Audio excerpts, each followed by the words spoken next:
Otec FM. Dwabrem 102.9. Wamyankwe. Somewhere. Minianum Dwabrem ubrenio, bianya gradum yentie. Dwabrem. Yano mumia nyinyi wa mai huwa. Dwabrem. Sekabima mikabisana tiampa. Amanyo efia fanenina. Roje, bianya sunti.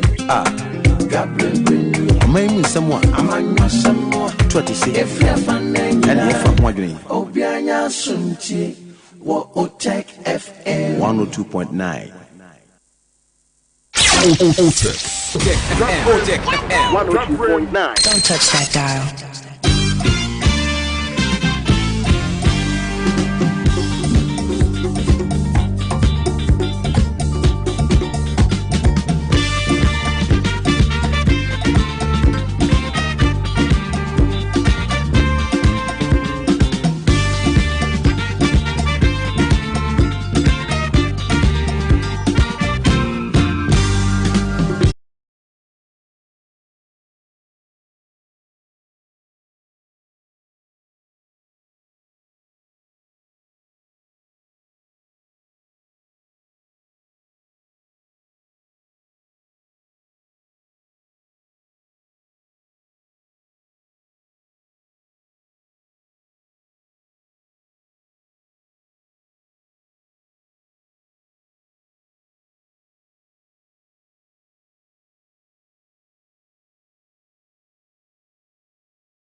Memo akwaba Dwabrem dwumadie sunie mede ne ka hye yasi konwa ene eye brada che no se eprobosumi ewo mu ne de toso aduonu wotwe afimpiemienu ene aduonu sianu mu Dwabrem dwumadie sunie ya bawuram sima no bako eduaba pawia no miensa ho the producers bomb chidominim se wagibre out of your busy schedule odokase fidina to Otec 1029Fm Obade Yakupon shira pasa wagibre ne entena efri sabiri ko sise nwumenu sia beba ebema yemu so na yede nwumenu sia brim kase bono atwa so na hye no se dwumadie ekoso no kasa video do ekura dwumadie no emu ewo amanone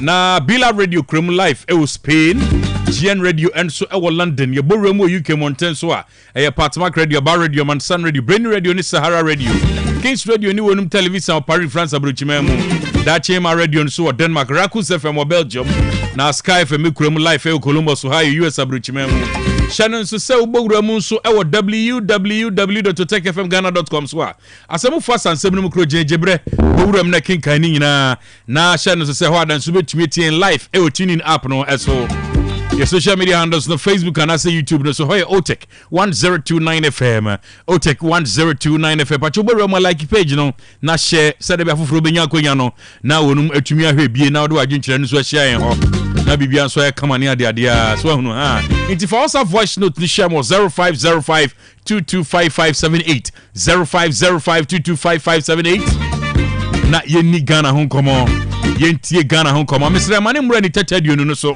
ebura me foso ama na duru ha ma pepe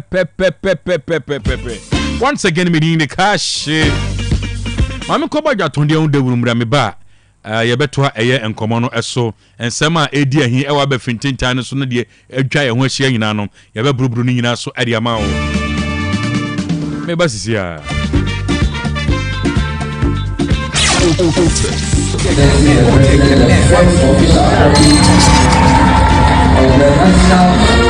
Artificial intelligence strategy.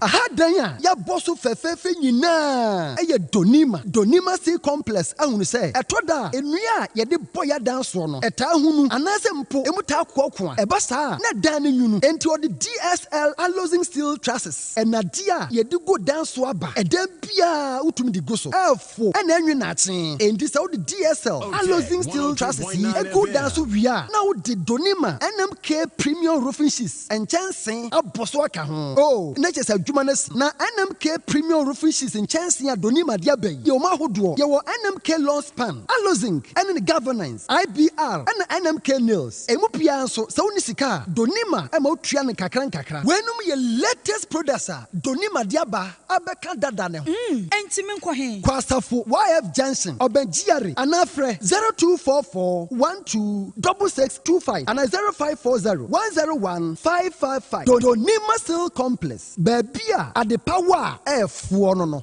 apomodin mapade eno ane hepa plus mixture apomodin mapade eno ane hepa plus mixture Hunia, Favi, and the Black Smokes Mr. No, malaria drona. Anne, say an answer. Who bet you the same wife, you know, you're tested positive. I am no. Says he a malaria morning, you know. I'm in negative. Adia, 1 hour, Hepa Plus Mixer, and what do you swabber? Cynthia, I was so immune system, a strong debia. Antipavi, a support to immune system, no. Not plus mox, no so, to malaria, no good. Malaria symptoms, at a say, etipaye, I fear, one more tour, and 1 minute, Achakura 4 days, not pavi, and the plus mox mixer, 1 mono, 2 malaria, and asakura. And yes, I dear doctor. For 0542 778572 and 0542 807907. My dear Grady Pa Pavi Plasmox and Hepa Plus Nina. A pen for about or more manufo and Quadawan in Field in Nunca. Our pharmacist and her bashop. FDA aje Jodin Kratwayatu. Medofo pa. Said ye debia ye cano, ni pediane caniano, any yenny. It's ye name one some dear, ye mont to ho and mont to ho, and tempara no to one among. Debia when you soak a cow. When you saw she show, O Shadia say, are you wisi when ye as a boy when you saw, or say, I sent 10 tiny na meniso, menini tranchine, when you know F and Fem utia waya, de biaso bebama I, Dr. Row, and so yam redder. And penny fonso seal, ujai dear woya, unya daji, a ye ni assembly eka, Timistro Pemrepa daji, Nebra, by Grace Hospital, my doctor here ni, and show when in famao. Ye show when him. Ewa by Grace Hospital, ye share ni ewa yaresabia ha. By Grace Hospital no, ye wa bremai DVL in chain or say kojo area ha. Bibia ni amienkasa 0244 97 68 05. Apomodin mapade eno ane Hepa Plus mixture. Pavi Plasmox Hepa Plus mixture. 2 malaria and asakura. Sweet darling. my beautiful baby. Hepa Plus mixture ye busie ya no mama hoden aba. Busumi pi ni menti ase me do. Tie, Hepa Plus mixer. Enya adwuma ebe ye woni padua no mu no. Afie kra na ebe ye onwanwa mo. Aduro ye ma general well-being. Abusua pomudin ho hia me yie. Esne bibia. Enti me ma no mpafie ha. She, wo ye Hepa Plus husband. Ye de wa Hepa Plus husband. And ye wo so wo ye Hepa Plus wife na abua no. Hepa Plus mixer. Ma ji aduro di pa. Pavi Plus Mox. Ena Hepa Plus nyina. Apemfo abato mo manufo. Enu kwada wo ni mfie du mienu nka ho. Our pharmacist na heba shop. Etufo mfre 0542 778 572 ana 0549 297-463. Hepa Plus mixer. Mapo budra mapa. MD aji edwede nkra so ya. Chania Disaheba capsules. Madansi ni. Hey, and to what you nepa and the what's the sad Disaheba?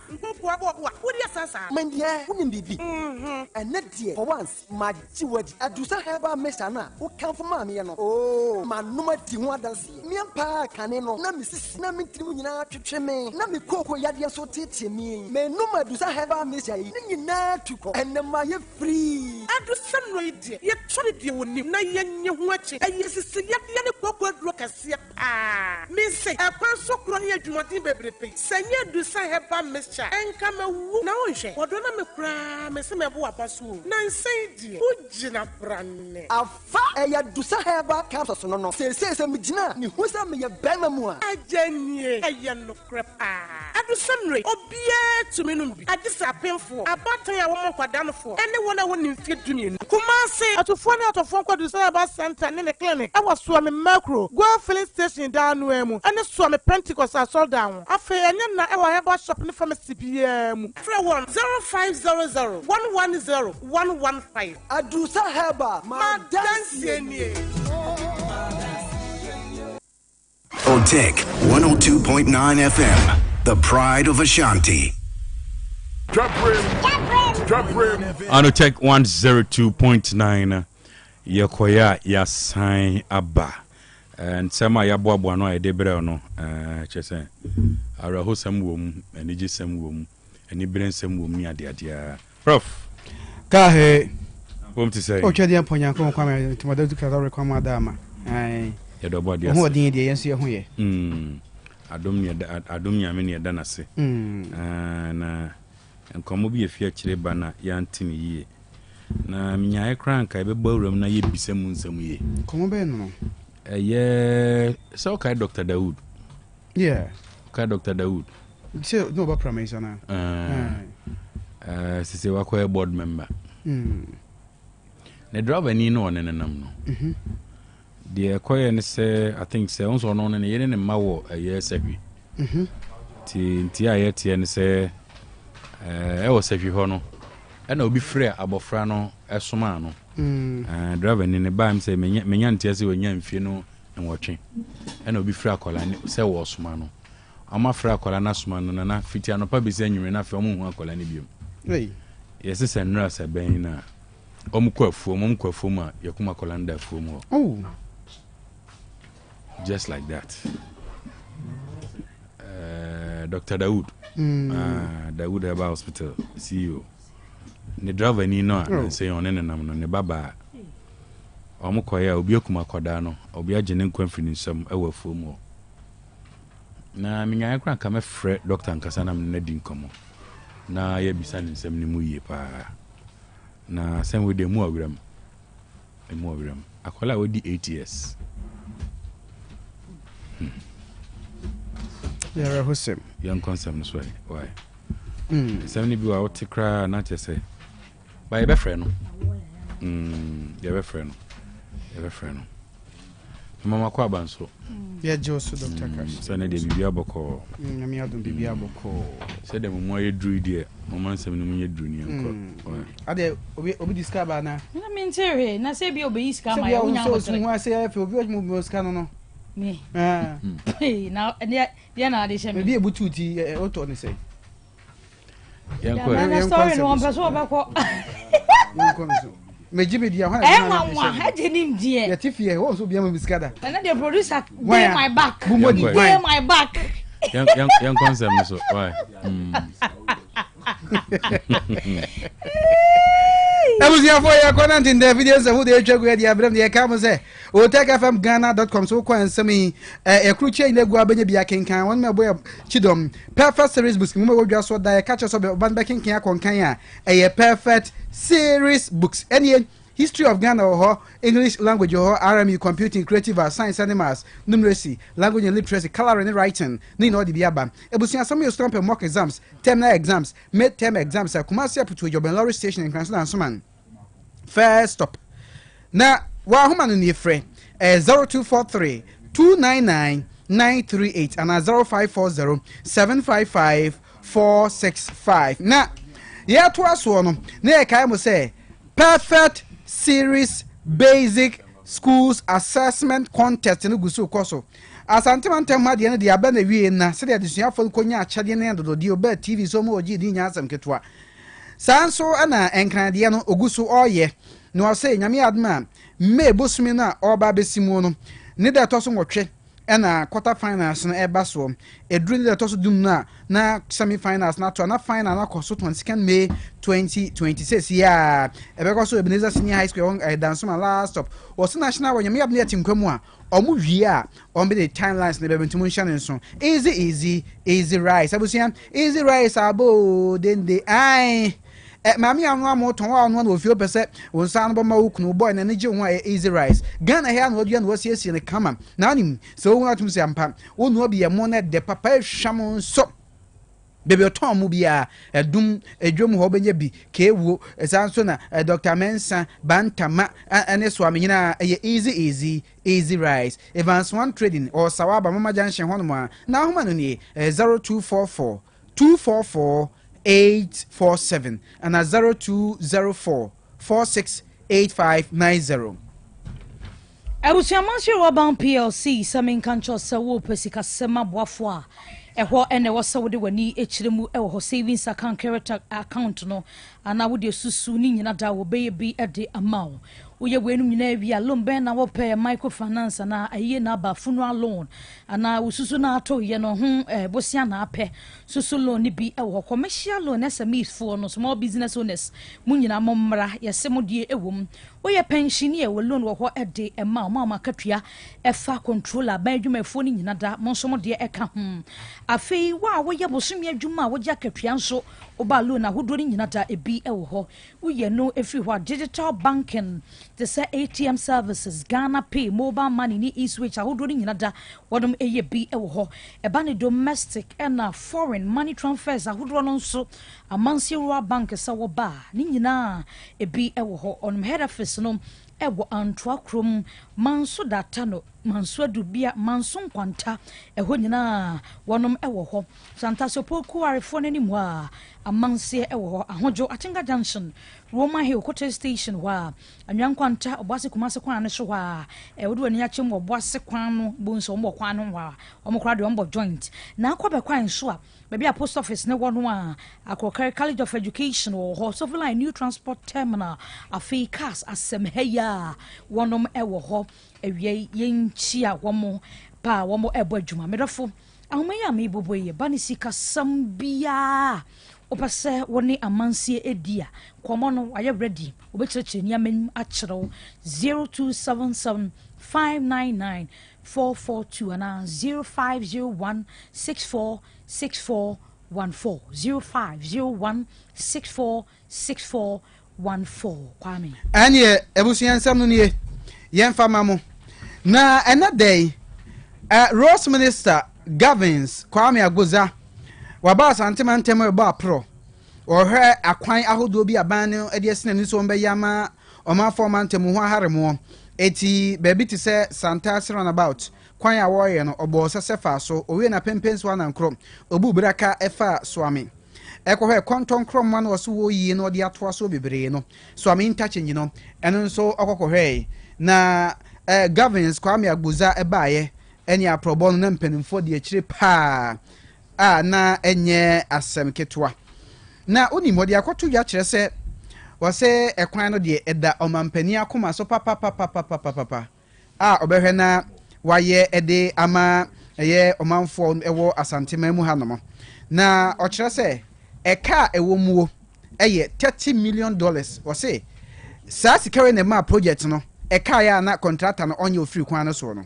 was na $30 million eno ne ene nsem odiato no se ni nanke fa ba na cheers kan bebra contractor no oye adwuma nti kwan no bewie se de waka no be ye de ama omanfo asantema ntem na mo ho atom eno da nchen so dom kuma omra hye begafie dum so no amodi atodwa dom kuma no de atodwa se ase aban no ombeso obaji atum se dum so no wo ho no mo na omodi omoka na omodi a kire empenimfo se dum so na wo ho eno odi atodwa eno akiri no ahanom so minim se obu ahanu aye krado se oba hwa ko tonsu a nsuo se nsuo a short ntia se tonsu odware tonsu fa senior so obetumi ne kane MD ma Ghana Water Company Limited Clifford Brimer was say ebrebi enche bia Ghana chance mo kra nsuo ene eboboba odi atodwa se brebi eni wo bia hwa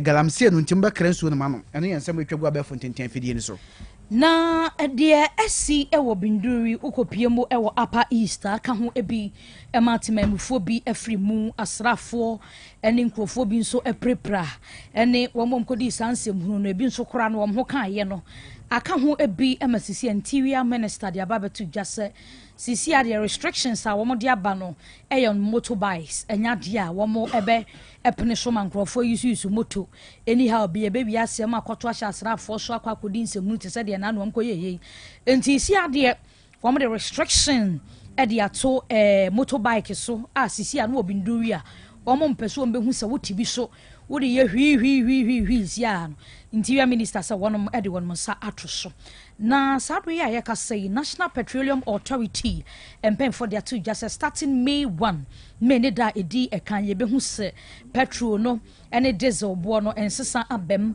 womo kire se sisi a slightly ye baba benya relief kakra in the month of May na relief no say ena wonom ahyehyɛ no womo kire se and the new rate na ye hwɛ ni mu se May 1st na be hyase no petrol no ebeko 13 cedis 25 pesos per liter na diesel no akostande wo 14 cedis 30 pesos per liter eno ene ensamwa National Petroleum Authority empen for one ediaba LPG eno nso ne bo no 13 cedis 02 pesos aha we ye per kilogram mo de eno no eno ntino wo de nidi so kakra mo kira se slightly ye hwani mu se first May de kro no kakra bi ya wo mayi free so e beteki effect starting 1st May na housing minister eno de ababetu dwa se sade asisi enso toto Ghana ha enkna baabi kumase baabi nsuo eyiri fankrofo bebrebe no sisi ano wa bia be hu sa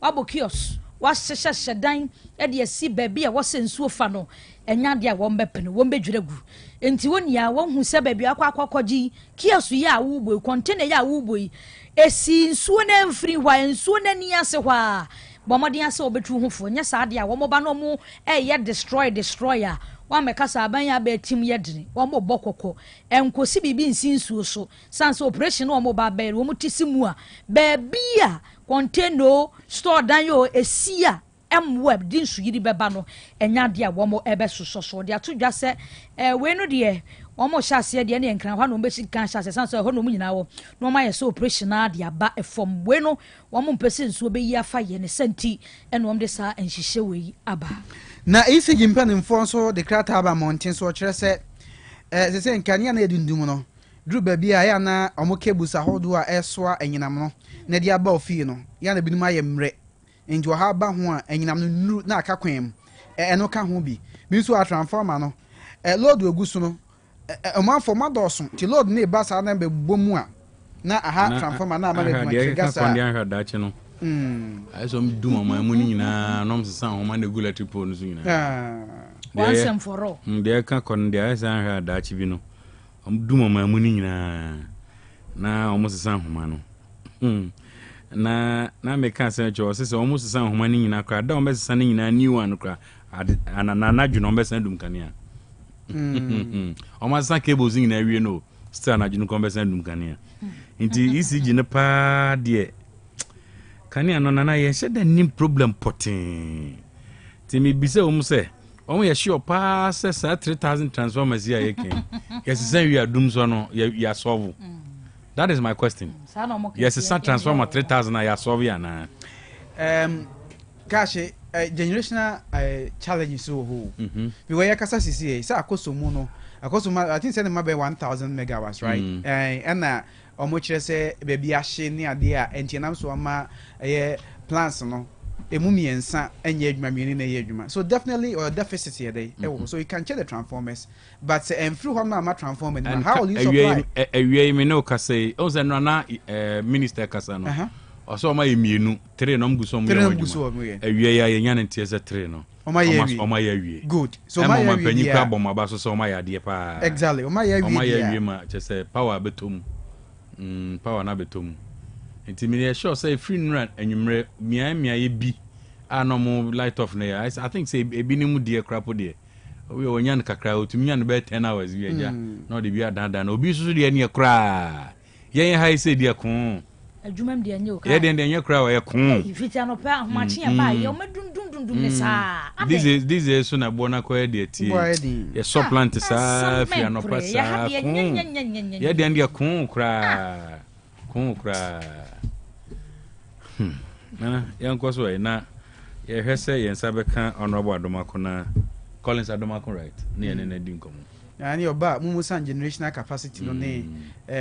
Say drew peak hours are and near here and in your home near here. I think said that to be a determining factor. Say do so and I say any doom so. And you can't hear better na near Cosobiano. Your team, Tino. I just saw you. Or deputy ranking member Energy Committee of Parliament in the same way. I can't be brave boy my tiasi. Tia kwachinechi na ye chimu.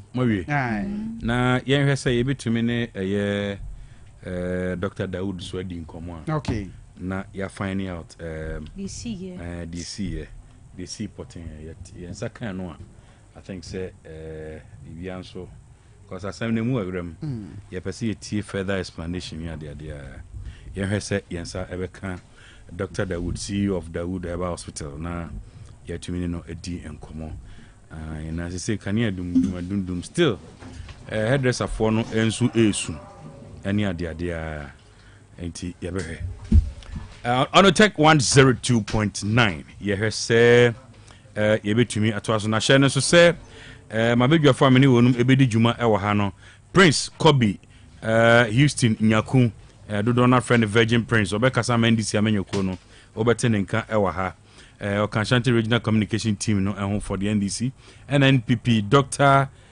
Simon Kweku Boaten and Simon Kweku Boaten atwangwa bi just constituency deputy secretary wa be kan yansa ewo ha Dr. Aaron Kuma and so eba be kan ye ho ewo ha or senior lecturer ewo Piaminka University ye hwese yensa be kan wonum na ye tumini wonum edi enkomo quickly but ye tie bia ne so mene Dr. Eben and so be di enkomo tiawa oti se me pai Dr. Eben na se Hepa Plus Pavi Plasmos Hepa Plus Pavi and a Plasmos edura de bia mbon dawuro no se unya bia ebe boa papa enti bomodia bebi bi tu aduro ton aduro bia no okwa o se ope Hepa Plus Pavi and a Plasmos. Yes, good. Yeah, and then so yaba. Yes, and I dance here no bar neighbor. That's right. We not made that when you juma hospitals no do no asi. Dr. Cash, in fact, nipa ya de papa osa basobo. Do no afra me ko hospital we and a nurse and a doctor pharmacist. A camfo Hepa Plus Pavi Plasmos. That's right. And pass so me no me me hu say me ho eye. Obi frɛ o se doc na misisi pa se di si tweme massage be ya na me amenye bi me ke se misisi ni mu na ye me ya o na o sisi mu ye o ya ye massage he sisi ni mu onye o skin no mo je se o feel severe pain. That's right. O sha se o no Hepa Plus Pavi Plasmos o se ne sa pain on tibio. Wow. Obi nso se na ne ti ne te dwa ne kin na o ti o ya na hwese de na ansen wia no bo no o she dem kra be feel headache but o sisi Hepa Plus Pavi Plasmos aboa nipadua no onte saa pain ni bio onyusu painkiller bia so when you menstrual issues so they dance do no na eba we na me menses ne makra e bakra na emeyi pains na menemu me sa se me nom hepa plus pavi na plasmos enemi hunu saa o how na say disorder o na ade na o moa wu nipadua na emeki so orderliness ekoso ho bibi e disorganized ya organize saa so na bibi so e disorder ma wu nipadua no order ma obi se doc nyame nhyira mo pa because sebe na masua also be my case no asua ehia nkyiremu we nhia so be kwa expand the bracket no so far no say dey na difference of 2 squares no have this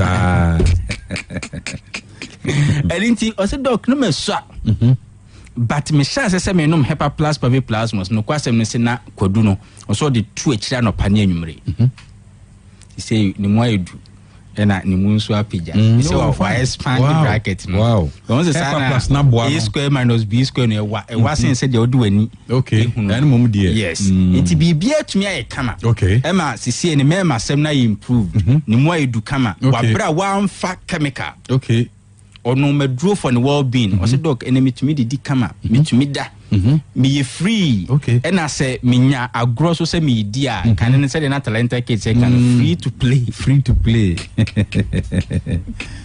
odi agro mo say yes odi agro na enemy de me personal line na to all right okay say o person o frame me o say doc me person me di atadwe ne bibi me okay me saying dear Dr. Cash na all canon me nya ne dey ai ana e bi a doc say ni say na tete me yes me nom ne say and also be boa and nyame adom woni ane what diabetes akumayare for woni ane asra de tamboni age ni pedua na fa obi se me mo edu abro so afi they've come to the realization say se ni pedua no egina yi a eno atumi e handle sa anema. That's right. Ama dance e ba ne ni wa so yes fearsome 3 enye diabetes adu debi enye test specific debi eye for general well-being ma wo ni padua na nya hoden na hoden na ni padua na nya no eno an kasa hwehwe ne humu handle no ama dance no soro na eko obi sin infections na atena so for the past few years okay 3 years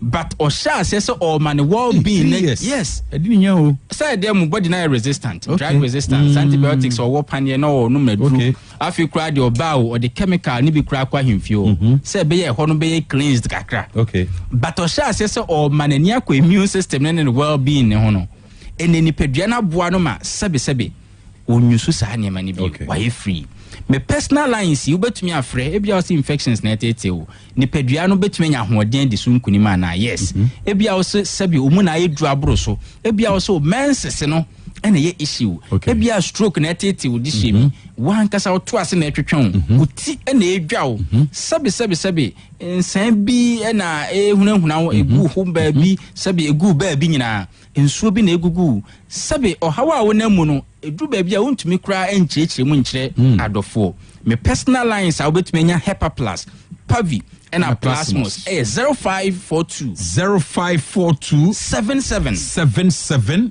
85 72 ubetumi afrebi 0542 77 85 72 and 059 13 67 898 059 13 67 898 se owa manonia me emfa bi mra okay and many ajepa rate roja manono for me cry my voice voice note and I say audio voice ye betie yes ebra adwene ntia se so obi wo krampa oje not for no ane ho but na down for broni bi okay yes wa mani bianom na wadi ho dance say o make sure so the bi beba and ye dey said you could do grease and na ni so scratches na oja mutu ho no grease man no ni nuane the late Robert Mensah. Oh, okay. Ghana keeper no. Yes. Oh, I see. Ni nua pa o nya se enchen. Oh, I see. Na chiriba any the late Robert Mensah. There no crutches no. Yes. I will jam at and he even mentioned in the video. Say na chiriba o chire o mu fie me bi ewo ene say busuafo ni ade nyina. say be obi be doubt adanse na na odi no enro no Ghana ha ba bia de kwama no ne so edi a change you honum. Okay. Nti baby a wo no ye betumi di abrew. All right. A number de first year 0542 807 907 0542 807 907. Nemo o Ghana ha mesre enkoto na boarding. Sisi kura de ya simple package say o kwa de for 60 Ghana ko. Yebema o miensa misro miensa o. Wow. Enya 60 ni akoyi plasmos nko ama o. Ana hepa plus nko a. Miensa hepa plus. Pavi.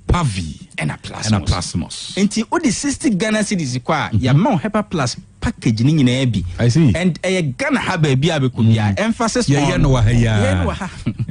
emphasis on Ghana ha ba bi abeko. That's right. Enti ba bi abeko a ne boye den no misro awugo ahom. For the next available shop. Okay. Kwa jibi na onye busuane nom. Ye woni nsu ho ene woni topaye de wo pese wonom no obetumi anom. Okọ drugstore na pharmacy shop na onya se topaye na opa na onya ni nyina. Bia obekunya ba ko topaye na mienu nsu ato. Yes. The same. Nya ne so benya Hepa Plus Pavi Plasmos. Me numbers ne so eni 0542 77 85 72 0542 77 85 72 and 059 13 67 898 059 13 67 898 Sa owa manonia 0542 807 907 0542 807 907 obi wo hono ma otonruo ni bi anytime o better say Dr. Cash e ka say enuo ni 60 cedis for me ensa no na ne machine say na esa na mo say madwuma mesre o say yakoma pani adwen pa o person so ton 60 or even less obetumi afre number si amde ma wi sasa me kire obabi abekwa akofa unruo no ana se sasa me amde brewa amde bebrewo if you say a person Ghana ni bia nya Hepa Plus Pavi Plasmos so mfa so in fact ya trem on a number of occasions say enya obi osusu so yare nkwa ne hia pomuden in fact wa wo pese wo nipadua ne nya na somdwe no wo hia pomuden na e ba na pomuden ma paso dia Hepa Plus Pavi and Plasmos dudo eniti oton no ni bia numbers na abetumi afre na ye di bia brew na ya kire obebi a obetu unro no e dey free 0542 77 85 72 0542 77 85 72 and 059 13 67 898 059 13 67 898 se owa manonia 0542 807 907 0542 807 907 na abrantie bi se me na wase pa last time na me ma sa ne se onji de me kan ni a utumi de kwadunum etu akire o se o kai pa se o kra de o kan fantika se mu na o de kwadunum akotu akire okay na wo hu se sa na Hepa Plus duru nansa kampuan ai we simpua o se wo hu se Hepa Plus na duru ankasa okay na onom ne Hepa Plus so koto capsules Hepa Plus Pavi Plasmos o memne capsules me de se onya capsules ni onya capsules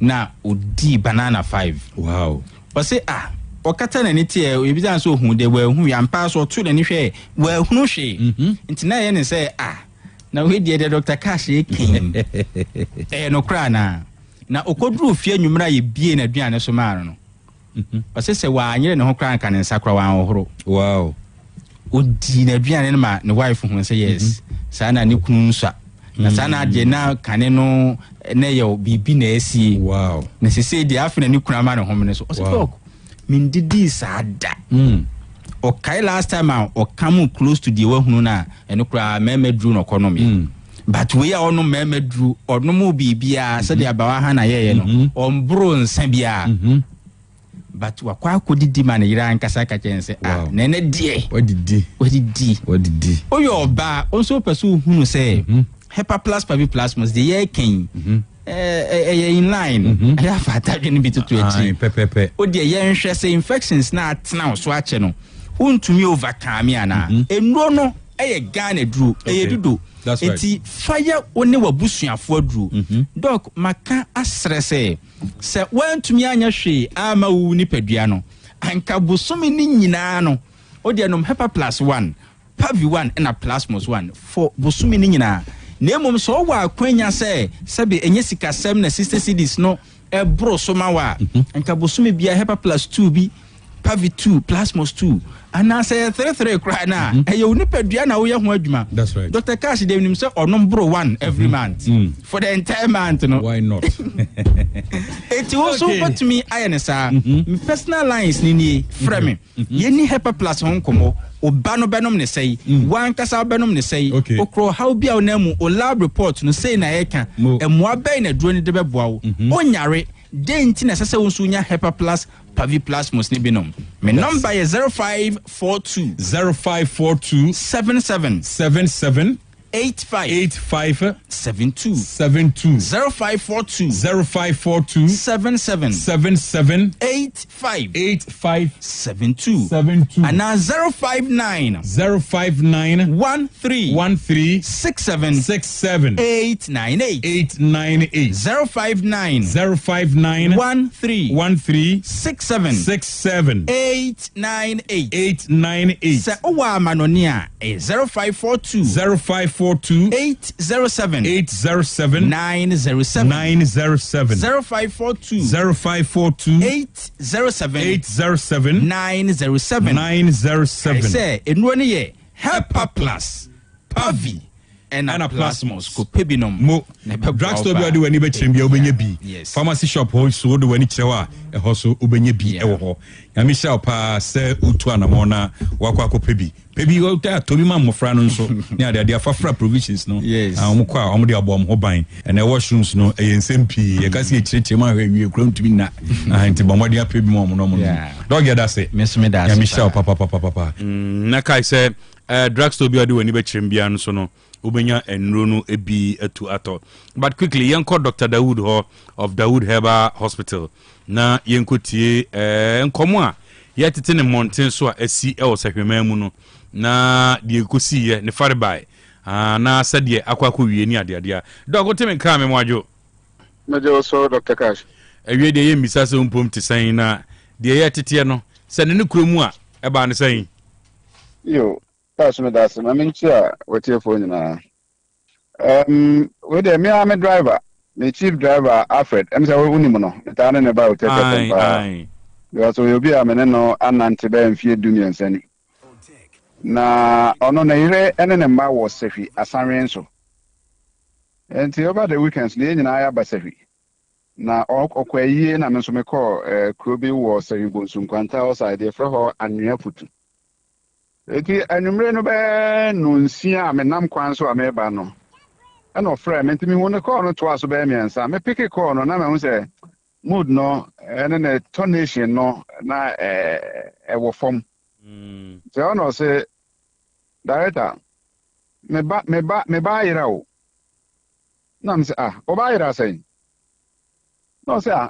o fi ye ba no na ere say na nkwara no di agro wo efie no mfikyire as between a dime no entemu no na kwan kakra bi da ho ya na nkwara no kotona ho di agro na obi ni na chiriba ba kono Josephine Ayoko ono no 8 years ena na chiriba no so be 5 years so mo ti ho no mo ebo nkro nkwara agro no according to ketekete no say omo di agro na bra bi begina street ni mu ena ofre no say omra na onsoma no enti osori di na chikoi to di na chi no akwara no ba be bo ne mama na say omudi agro no obi abegina ha frɛ ne nua no ɛna ne maame start sɛ ɔhwehwɛ mantamu eti from sabre na esiye no akosi sɛ ɔfrɛ me na ɔmo ahwehwɛ na ɔmo enhu no me ka kyerɛ ɔmo sɛ ne mo rush nkɔ police station na mo nkɔyɛ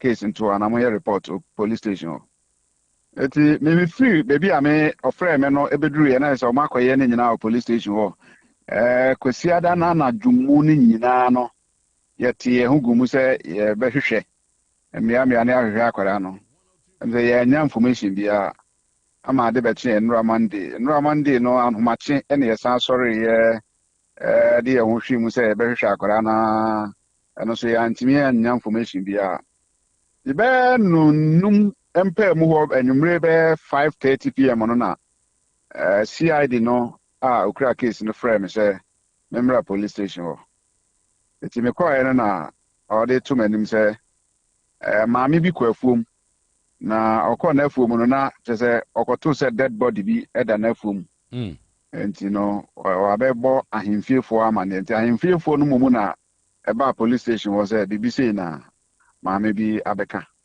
enti na ɛwɔ sɛ yɛn nyinaa yɛne police ɛbɔ anamɔ na yɛkɔ enwurem hɔ na yɛkɔhwɛ na identify body ni sɛ yɛba no anaa Dr. Cash ewiase yɛmfa nkɔ baabi a yɛkɔduru nwurem hɔ no na wohwɛ akwadaa yɛba Josephine a ɔda hɔ sɛbi ofirifiri a na odi agorɔ no na ɔhyɛ atadeɛ but yɛkɔtoo sɛ akwadaa no da hɔ a sɛbi atadeɛ koraa nhyɛ no na sɛbi ɔmagye ne nkwa afiri ne nsɛm bɛyɛ sɛ nonum mpaa mu hɔ no yɛpagyaa no ɛde ne ɛbae ɛna ɛde no akɔhyɛ mmɔ we deɛ yɛmabusua no nso hyɛ den na so far body no mo kɔɛ na biribi ayɛ intact wɔ body no ho deɛ menyɛ pathologist but yɛkɔɔyɛ no ade a yɛhu wɔ no ho no sɛ akwadaa no ne kɔn no deɛ ɔmabu ne kɔn mu ama ne kɔn no asɛ ayɛ mmerɛ asɛ sensɛn hɔ ɔmaso mu hwɛ ɔmoso mu bui ɛno akyire ne nan ho na yɛhu mogya kakra but sɛ onim deɛ wɔ saa deɛ no mu kɔ nipa ho kɔ anim kakra a biribi bɛkyerɛ wo sɛ asɛ ne mogya mu deɛ wohwɛ a mogya bi ani akwadaa no but sɛ ɔmatwa n'akoa bi deɛ mentimi nkɔmfɛm agye sɛ bi a nimdefo a ɔmo but wohwɛ sɛ deɛ na osi da hɔ no deɛ nkyerɛ sɛ wɔnom atwa biribiara because yɛde ne kɔduu hospital hɔ no sɛ doctor bɛkɔmfɛm sɛ ampa wɔyɛ nyame dea no ɔmo try sɛ ɔmbɛbie n'anum and yɛhu sɛ ne tɛkyerɛma wɔ hɔ ne private part no yɛhu biribiara deɛ but agye sɛ nimdefo ɛna bɛhwɛ but deɛ ɛwɔ obiara de n'ani bɛhu sɛ wei deɛ asi ɛyɛ sɛ ne kɔn a ɔmabu mu no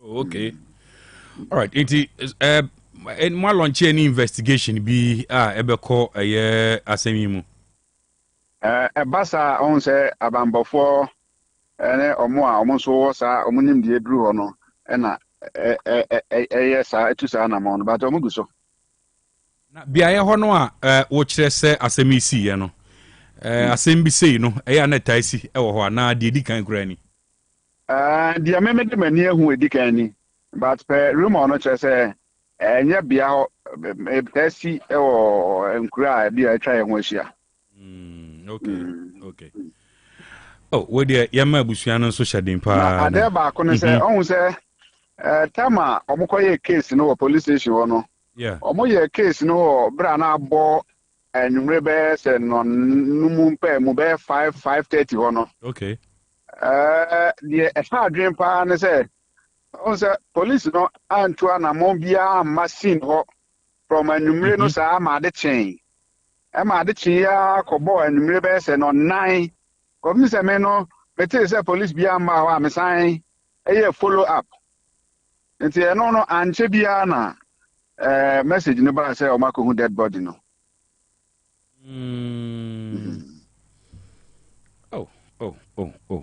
ɛbaa yɛ a ɔmo kɔyɛ case no deɛ ɔmo yɛ ano sɛ ɔmo ma ɔmo extract sɛ ɔmo mfa nkɔ radio station na ɔmo mfa nkɔyɛ announcement ne the various information centers no so sɛ ɔmo baa hɔ sɛ ɔmo ba bɛhwɛ biribi wɔ hɔ deɛ na obi ansi hɔ All right. Mami bisa this critical issue. Abrantia no a osoma eye abofra no. According to Ninu Aketwa no, ohunu a obehunu. Said the Osha obe 5 years there, but oyobi anano ate. Ene said the akwada no si kire no there. Na show so huna obehuno because we timi akire say ohye ayi ase atade. On say weekend no na ayi wo kroma bebre. Then as Sunday no nti nkrofo hye ayi ase ntare ne na Mary nti ono timi kire say nipa ne hye ayi ase atade. Omu bisa no say now you'll be our body channel or there be where unity. But so to make a woman idea, that means so who Nipan or bet me identify. Once again, Yama Ebusian so shedding na I know my shedding so Edu driver no so Eddie Amayo. Yes, so that's a passer what you. All right, okay, thank you. Doctor, I would now say Meneno Edi and Komoyi, but quickly. Yabesa to also ako back to doomso issues. Na yetumi akotwa yen common so ye say ye ni deputy ranking member of Energy Committee in Parliament. Honorable Collins Adomako ye say yen sabeka na yetumi eneno edi enkomo ya heard ye eko, but then alongside so yebesa ni another energy aspect and so edi enkomo she no so say na mabedwafo ye be energy crisis.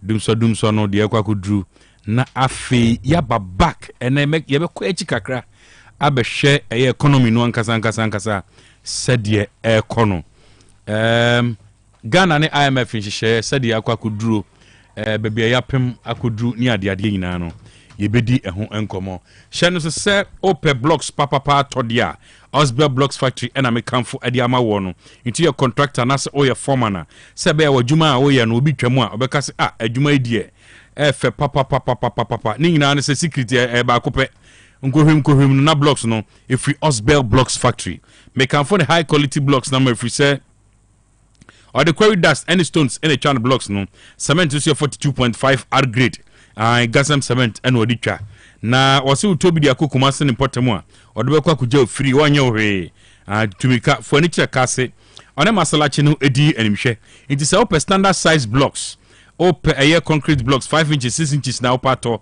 solid anase holo na opa ubenya 4 inches solid blocks ubenya na band pavers no so dia type bia opebia no ubenya say air concrete clay brick pavers permeable pavers asphalt pavers interlocking concrete pavers ashanu se ni nyina so no ubenye bi ewo ho na tutumika furniture kase otra kase bridge no a one masalache no edi enhwe Frelsby Blocks Factory 0244 377612 0244 377612 and 0244 043805 0244 043805 Vema Plus Limited at the Preserved Capsules aba na bema numbi unumbia ebe boa papa Preserved Capsules no ujunso emu type mienu junso no so etodi bia na pampan edi akire ni adeadea ojunso kra to understand say etodi bia oti yaw pa eba no sa no Preserved Capsules no na me kamfo edi amawo na mumzo akoye be me ofrum pa na nche na osi form say no a na se free ni efre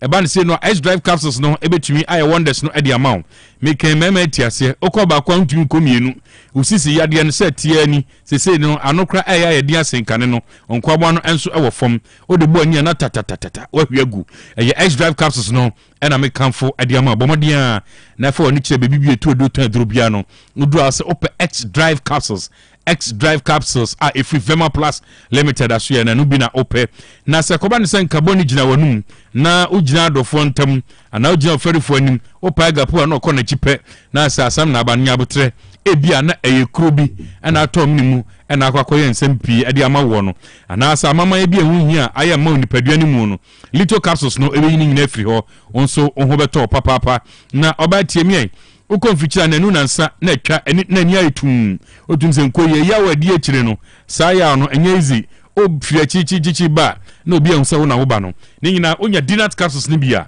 oba ni nyina so ebejai oho beto Vema Plus Limited in Robenya bi ewo Frediment Seba Danny Heba Colina Keba, Misty Heba, Apidank, a home in Obenyebi, and now all leading pharmacy and herbal shops. Now, Pedudo to so Frema Plus Limited 0244 370702 0244 370702. Not what you mean, Vema Plus, a D and Como. Bomodiana Shannon says, Unyabia, Bibian Sobe, Kama Ediamau. Donima Steel Complex Limited. Edi adansi hunyoma papa adansi hunyoma papa e free chance de board danso ta bia opibia no ubenye bi Donima Steel Complex Limited en kan chance ya de board danso e big say long span roofing sheet or more ties with set strips IBR and step tar kala bia opibia so no ubenya tropical housing any governance standard size should be akaso ne de enkaso ni nyina ubenye bi roller shutter gate system ni automatic garage doors ya DC fienim shops offices warehouse and other purposes ni nyina bi ho afi tropical nails your friend AK Carpenter's Choice efini kumem kona kesiem ni nyina so ubenye bi Donima Steel Complex Limited binding wire papa enye de obosi oguso a na etwa technicals ni bi we papa iron rod so size bi opebi ne measurement bi opebia no obenya Donima akache na sha no se wo Boss Paper Products Limited a obehu se Donima sister company no omno ye Boss Paper toilet tissues eno so mu extra soft any extra strong ka wadwaman so obewura ma wo se ope Boss Paper toilet tissues ni bi ato eno any toilet tissues papa ya bebo man pesa bia no mu yusu abra bosumi aso mani na no papa me man so afosafofula fose utunu atua ana otua no watu nyina ko head office no e was a 5 junction e Bengana Revenue Authority odu tamaleso akanvili ya banking David Junction and ankranso kantamanto BGCB Bank tachima no wanchi kwan so kantan na ne yadon bachi fie no stay ho Donima Steel Complex Limited 0244 126625 0244 126625 and 0540 101555 Donima Dini Abwa Yabeka se home of tropical product. Yanko amano so na mene engineer Professor Julius Kujo ahiakpo enkodi enkomo oye energy analyst was Center for Energy and Energy Efficiency Kumasi Technical University. Prof Pachotemika memwajo video to minia am hoye de adom ninti yanso yan hoye pa na nso nyame adom ye hoye kane na disappointed kaka bend it baby I share so edru ho Ghana pa na nyina no se baby kaka for sense ene se ade no obia na efesi omi ka se o prof nte bia na omanu model so de ba enyanyinyimo obia any baby out free any baby out me say baby omo yo mo free money baby first president gentleman of the land ebewo any baby major installation but basically every citizens of Ghana no the air cost will be affected no asemo akwa no respect of persons me so many virgin prince court na house wa enye yi just a first gentleman of the land but then ewie ye bo opunu mu ananya ne bonus so Otec 1029 FM Dwabrem Dwumadie so ne edi nkomo yi wakoye expect yenhwe the fundamental causes of ye can problems ye nimse ye koda ye sorry bibia to atwa but all of a sudden asan babium inti dealing with generational shortfalls fuel supply issues transmission inefficiency ana say policy failures be ena ama dumsono san ababiem yo many amidase pa for the opportunity say so ye kakra yin discussing no yeah so my main the kind of challenge I face in fact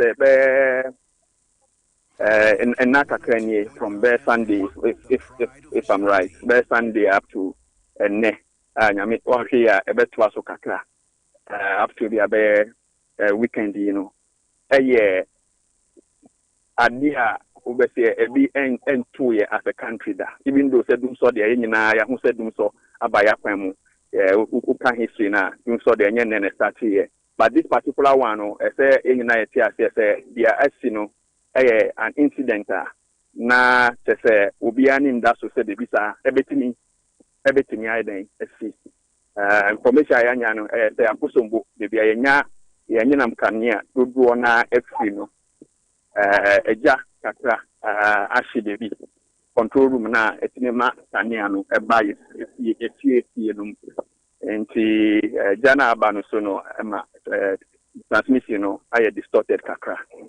But of course this opens the discussion for sustainability and as a preparedness for emergencies and as situations like this. So what be you betimi a discussing along that line. Na ya share the in na betimi aye moving forward maybe say end to year bill. Right. Enti ya hwe eno na maybe boss say o hwe bibi ejina sisi ya. Can we blame say a generational shortfall and say a fuel supply issues and say transmission inefficiency and say a policy failures and anko ye and policies on the go akwam na anko ye na madum so no babiem. Okay. So where the bed in kakra say you best situation in any of this context. But the ankameti me aka say ben hu kakra no for me generational as a result of maybe some not policy failure but policy inability to follow through our policies my mechanism Usha Ghana to see a say via Sonic Kenya in fact say full capacity your demand why your friend of people as a country no 4,000 megawatts as a mine your installations well over 5,000. So what it means is that your capacity are a bruso kakra. Now akosombo na the base load and I say most of the load na rely on almost by 1,000 megawatts. Now say maybe up to a mine na say level of generation a free grid in the ma. Obviously there will be challenges. Obviously there will be in fact no matter how prepared you are. So what 10,000 not just a base load no be two na in fact we have not had a situation where akusomo nyina kra ayewe you see you kra area most of the time yeah not turbines been shutting it down. We have never shut down all the turbines. So this is the first time baby sa actually so but of course question will be say anke you what extra be what your extra no yeah na say situation technically you see I say once who install a generator na say 1 horsepower generator and in just energy no generator be 1 horsepower inefficiencies kakra because of how it is. You see machine behind very efficient. So even though we have a generation capacity or installed capacity well over 5,000, generation capacity is a little below that. It is a use our load on a free system, which is almost 1,000 megawatts. A free system, no matter there will be an impact, and that is what we are seeing now. The question then is, of course, I know, sir, I did 3 years as a country. I and I say we take lessons from it. Yeah. Now moving forward, and I'm happy. In fact, I know I'm a clear minister who share into a buying edit to Kwama. It appears a way an eye opener for them. An eye opener for government. We have to plan in a way anytime there are some backup system there. A major generation sources maybe a bit 2 year, I'll rely on. But you and I should know that will come at a cost. Akwai say wakakoto adia ehun be hia dachi but ehun nyamba mpaso ene. Now we expect say the BC about amba somebody needs to pay for it. It's something that we need to do the cost benefits. See what level of capacity I say they can the existing one. Keeping in mind say once me advocate had always been the faster and can ebeya afibia no edi kakra be kan de wo because day in day out ye demand no e kosoro. Ye sit down fufuro. Ye be companies fufuro. Nipa no doso o mine nti say uba as of aban now if so ye 5,000 ye the demand ye be 4,000 I'm okay now betina utoso for 4 years 8 years unya share. These are some of the challenges that will eventually confront you moving forward. And as aban now say BBC betimi aboa I think that moving forward no ye betimi this nyama no ato akwan mu. If you say then you may say, of course, somehow there is some element of policy failure or you follow through your policy because your plan what say your capacity no you did become. Then I see why are we not adding up to the level a bit in your sustainable as a country in energy generation. Then the question also comes: were we really prepared? Do we have enough reserve in terms of fuel say Bianca baby say see suppose about 1,000 a free, now say almost 5,000. Generators na kano. Yet me find no engine 80,000 no enka one. So I think that is where some people are looking at it from. But it is more technical than it is. Once how I will configure and making sure say I'm can about on stream to the grid for us to use it, and so yeah the full. And I think that if we, by the end of our week we yet me respond there, of course as a developing country and as a middle level, income country, say now they say 2 years. We should be able to be quick at responding. And I think that maybe moving forward, we should be a bit faster. Because what you say, a major scale, it would have been a disaster.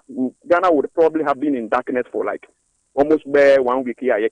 But your backup kakra, you have to media sustaining nyama kakra amaye. So I think that moving forward, I say to follow through with our policies and make sure say plans are your work for the mine say generate enough and make sure we have some excess capacity and always be prepared for situations like this.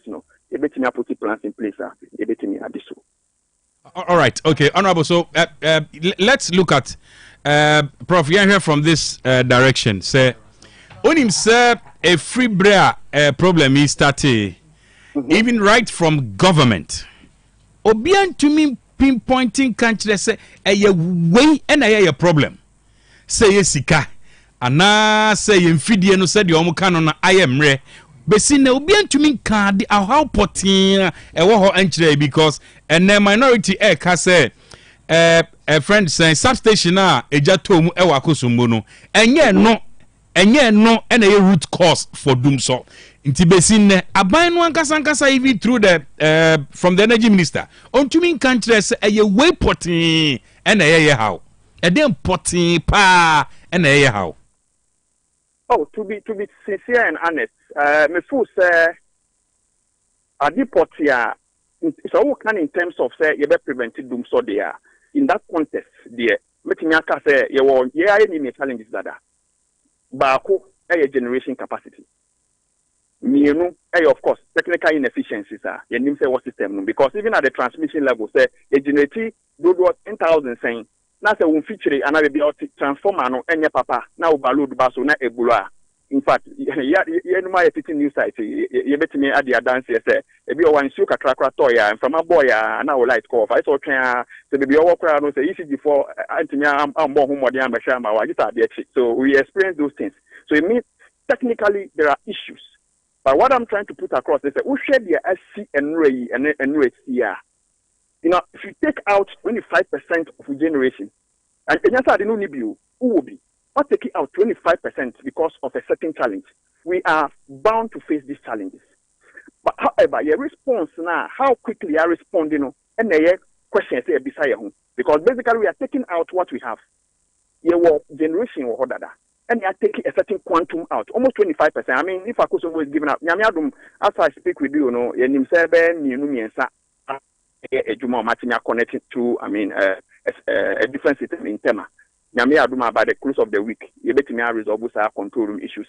We'll come back to stream. Everything will appear to be normal. They said the past few months. Now who said but moving forward, how do we put our house in order? Say BBC end to you. I believe says our minority no person or the discussion which I agree to perfectly. Because say you share the trust say akosombo na ashe. Imagine say major incidents being asi or tema enclave na ye what thermal plants no for instance. How do we respond to such a situation?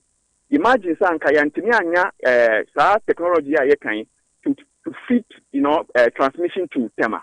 And anka akosombo no are redundant. I mean that so no I say twan to say nyama foforo ye kotoba. And so I agree perfectly say there are some gaps within the system I say addressing.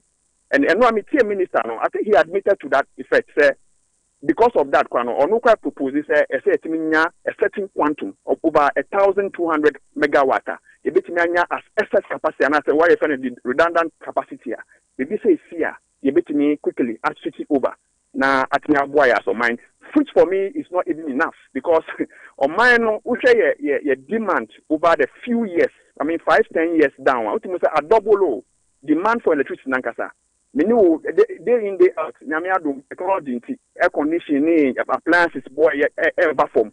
Into Obia to me afford it. What it means is that we are putting a lot of load on the little we have. Into as a government, your policy need to be your whole point. Say you better meet the needs of the people. Otherwise, tomorrow we'll solve the issue. Everything will appear to be okay. But they can clearly basic not as a trigger, and we'll be moving in cycle. And so, if you want to put it in perspective, me say, number one, generation in SMI and the generation gap now we need to be able to meet the demand and even have excess, at least 20-25% in excess to take care of any emergencies. Say baby bana say akuso mo dam no cry be a cracking into me soon. We need to have something. I mean to be able to back up the system, and we have the options. And you see any options, Then we are advocating for renewable, but I say fire drink. They be a buying thermal. Let's be aggressive. Your options are able to maybe put a backup systems, so that in case of situations like this, we can quickly switch at an affordable price. And I think that that's one of the ways to go to resolve this issue. Now, sure, sir, renewable energy, bet me a solution at the where Ghana, CA, where seriously to say industries, looking at the regional balance and the pressures as said they use energy. Would you say renewable energy to me boy? Renewable energy sources now and as resources now are more than enough to support the energy demand. More than enough. If research if I understand, say amount for energy deal, but there are several examples across the world that say union develop fully energy generation capacity not renewable energy as an alternative. It is one direction you can also look at. I'm not saying entirely. We need to mix the grid. Integrate, at least let's have a certain share. Then as I speak with you, your plan as a country, say 10% of your generation coming from the renewable.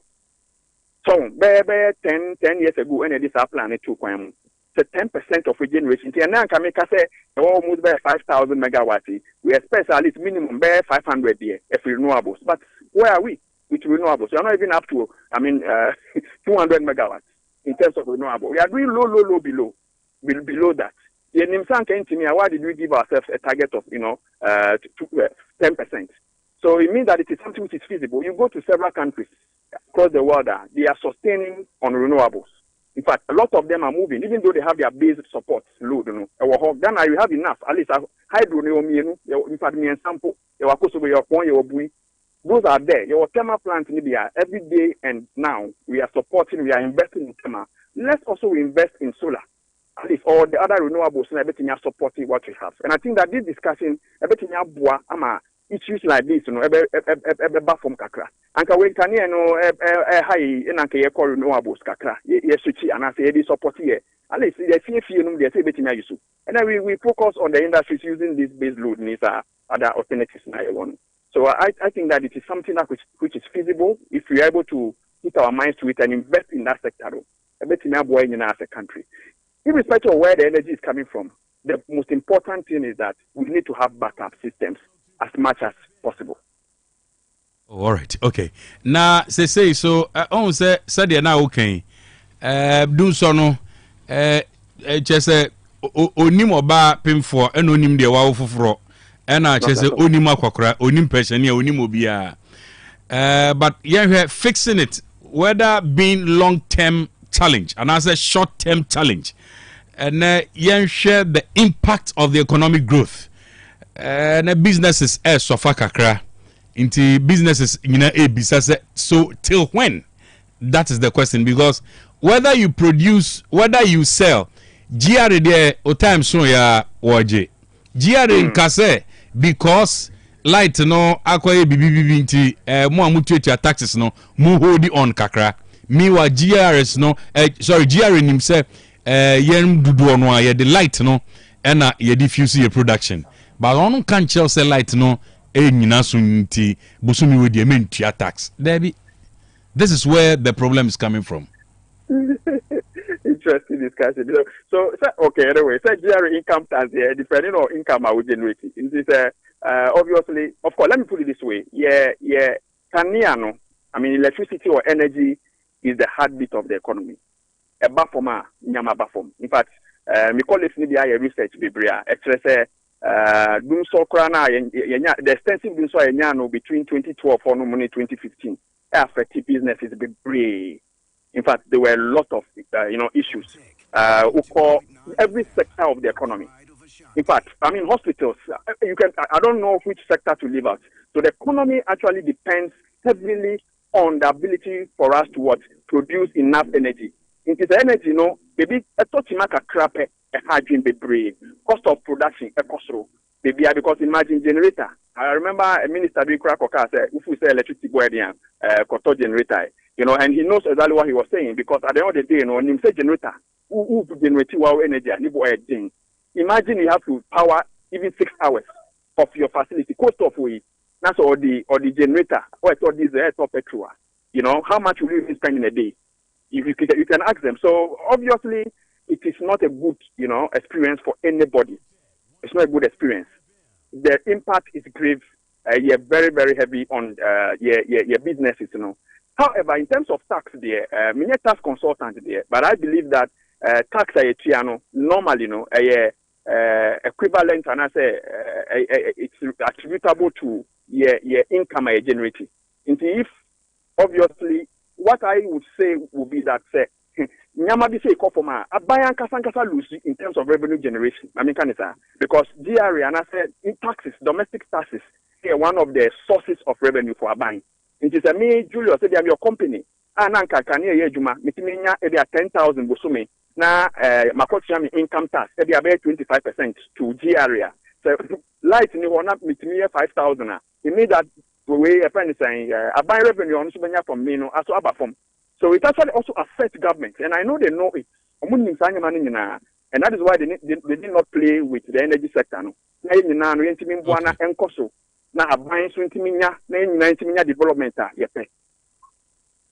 Prof, may I say, I'm looking forward, said that Chibiano, as your name sounds, I hear, you heard him say you be the gateway to the renewable energy. Yeah, that's so. Prof. Thank you very much. All right. Engineer Professor Julius Kujo Ahiepo, and Autism Nindi Common Energy Analyst at Center for Energy and Energy Efficiency, Kumasi Technical University. And Autism Nindi Common. Honorable. Emwakwaba. Yeah, ni akashi na tse. Mepacho adomninti me hoye. Good. Me hoye. Me hoye pa. Sa mo so hoye. Ah, ya hoye. O de meka. Also the meka. Because of late now I've been off for some time. Yeah, I know. Tinoma course nyina mante. I know. Sepa say the ozi limiti. Wanya there. Menim say pa na za no ani ambre. But what the for the sake of any man intimate ya chew. Me da say. But utwu mu tan what the meka. Say we dey boko there. Oh, yami adum boko. You do body as boko ba. Meti ha mi hu anze we yi wani mapinam papa yi. Okoshema oko exala na waba. Say exala dey na hia o. Wan hwe ni ya okoni na mu ana tokwezi na wa nko exala. Obo hu ana ze obi abekun kra firi. Odwane. Asi be ma ne de odwane ze odwane dey. Osan odwane ekon oba odwane na osan dey eba bekum ya. Sunday and TNT. We dey enye a program kra pitina ba na me twam. Oh, okay. Me ne abrofu ya yekoyi. Okay. Ko ba bia kwaya de. But me say last week na nka me ba ha. Okay. Aba ba chia. Okay. Na because of one or two reasons to me amba. And then dey me say that say ya ben ha idea. Me fa ha na ma chia. Yeah, that's pa. Na me so me de me ya konsama ma. Ansa na makote. Ma fa me to efidie bu na me fro enjan mo. De no enti na me ba ye say me ba be chia na ya. Me that's pa. Me that's ya me shira. Mbato de meka. Also the meka. No, because say abrofu somebody wachi there boko there. Oh, yeah, it's a bank bangu means I go there. I just say boko. Sen can't it na bro food you be and I say you could try baby na to mom near there. Wait, the way you chat as asa. As I have you need a child bro for. And I praise me more. Say me bisa. Ya ga dey before Guardia. Boko. Oh, boko pa. Okay. Boko pa. Ya da se pa. Ya da se. Yeah, Kakanga can say be a come. I'm a yeah. I hope say be come. I was an more kind of news and some. Na Fibe and Ra. What is a Mranti will be attack a just MC, you know. And Ra. I see on. There's a video no chagums. But my hero, sir. I'm a cohabination. I habination. I can't sort of tell you. Maybe I'm who say.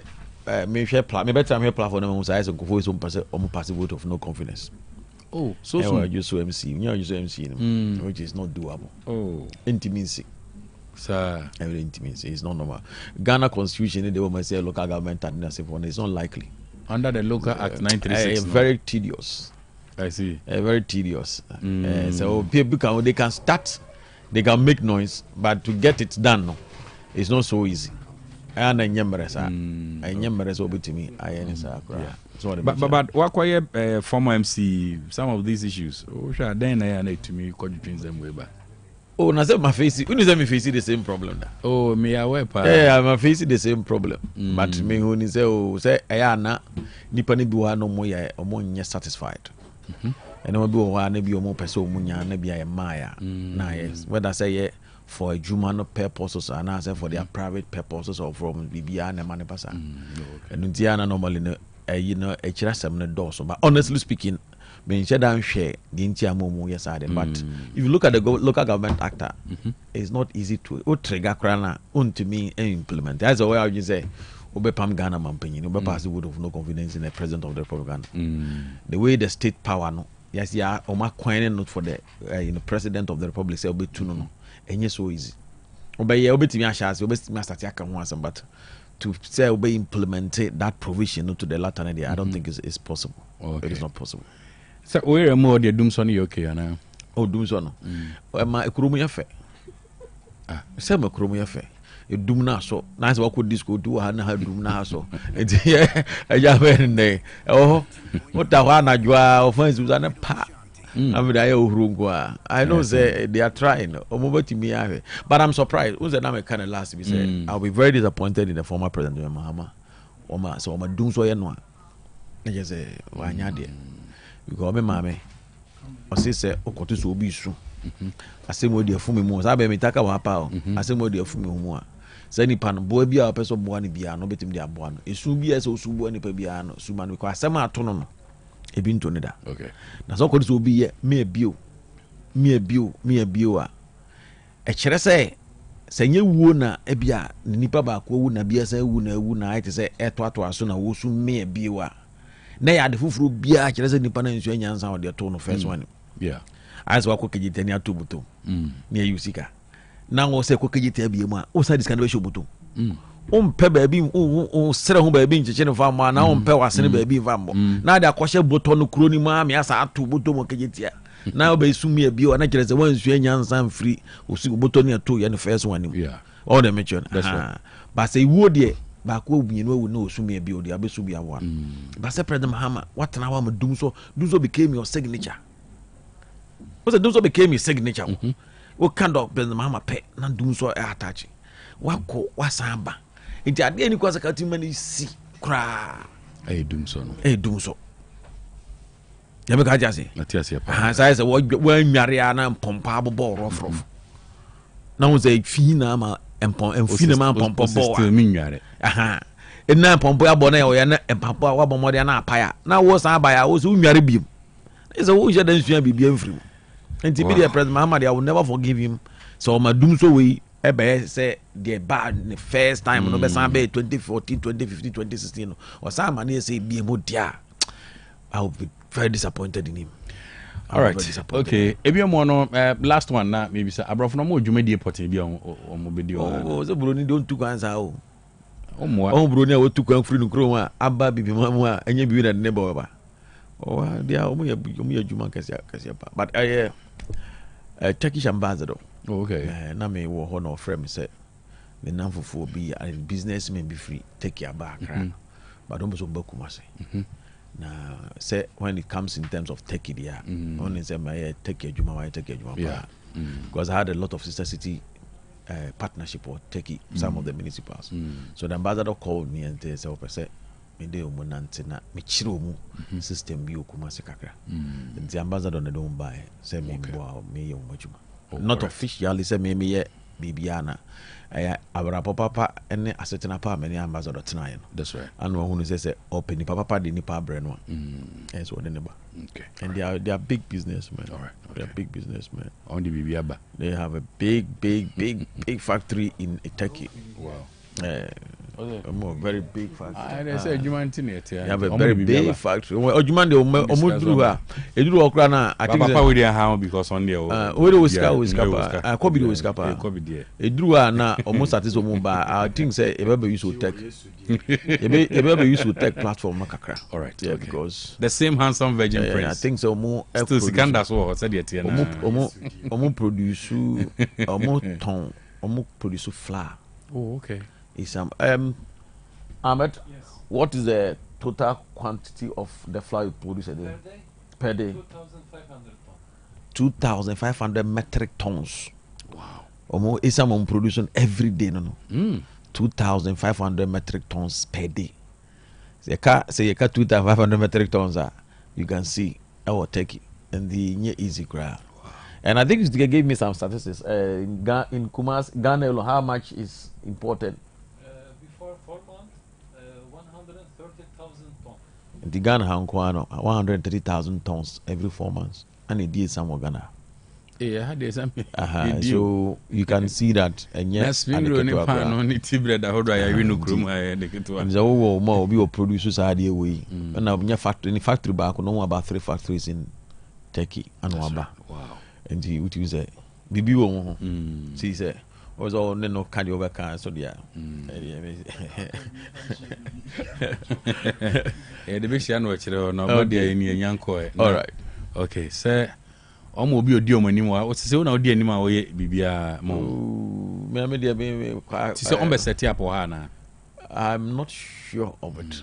Almost set up, so I am Mamma. It's not me say, a opportunity nearby. This is Mr. Kuma Bajina Waji agency no Sena Waji and I say Uti now is always interested in Suna Kachemia. Then I'm so the almost set up. But honestly speaking, they have no interest in the market. I say. Wow. And they have other things or more years or so. Okay. Yeah. So the Enchiemo. Yeah, that's it. Yeah, that's a pan so say Wafahana what to me a chair. I know one theatre don't need power casa.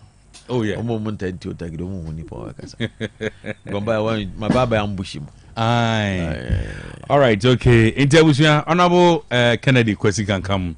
And Otec 1029 come on former MP in Shiaso. Ono aso no ye san former MC Freos Askoremampon and Otec 1029 come on. Na question na mu bisa so obesan ba biam later.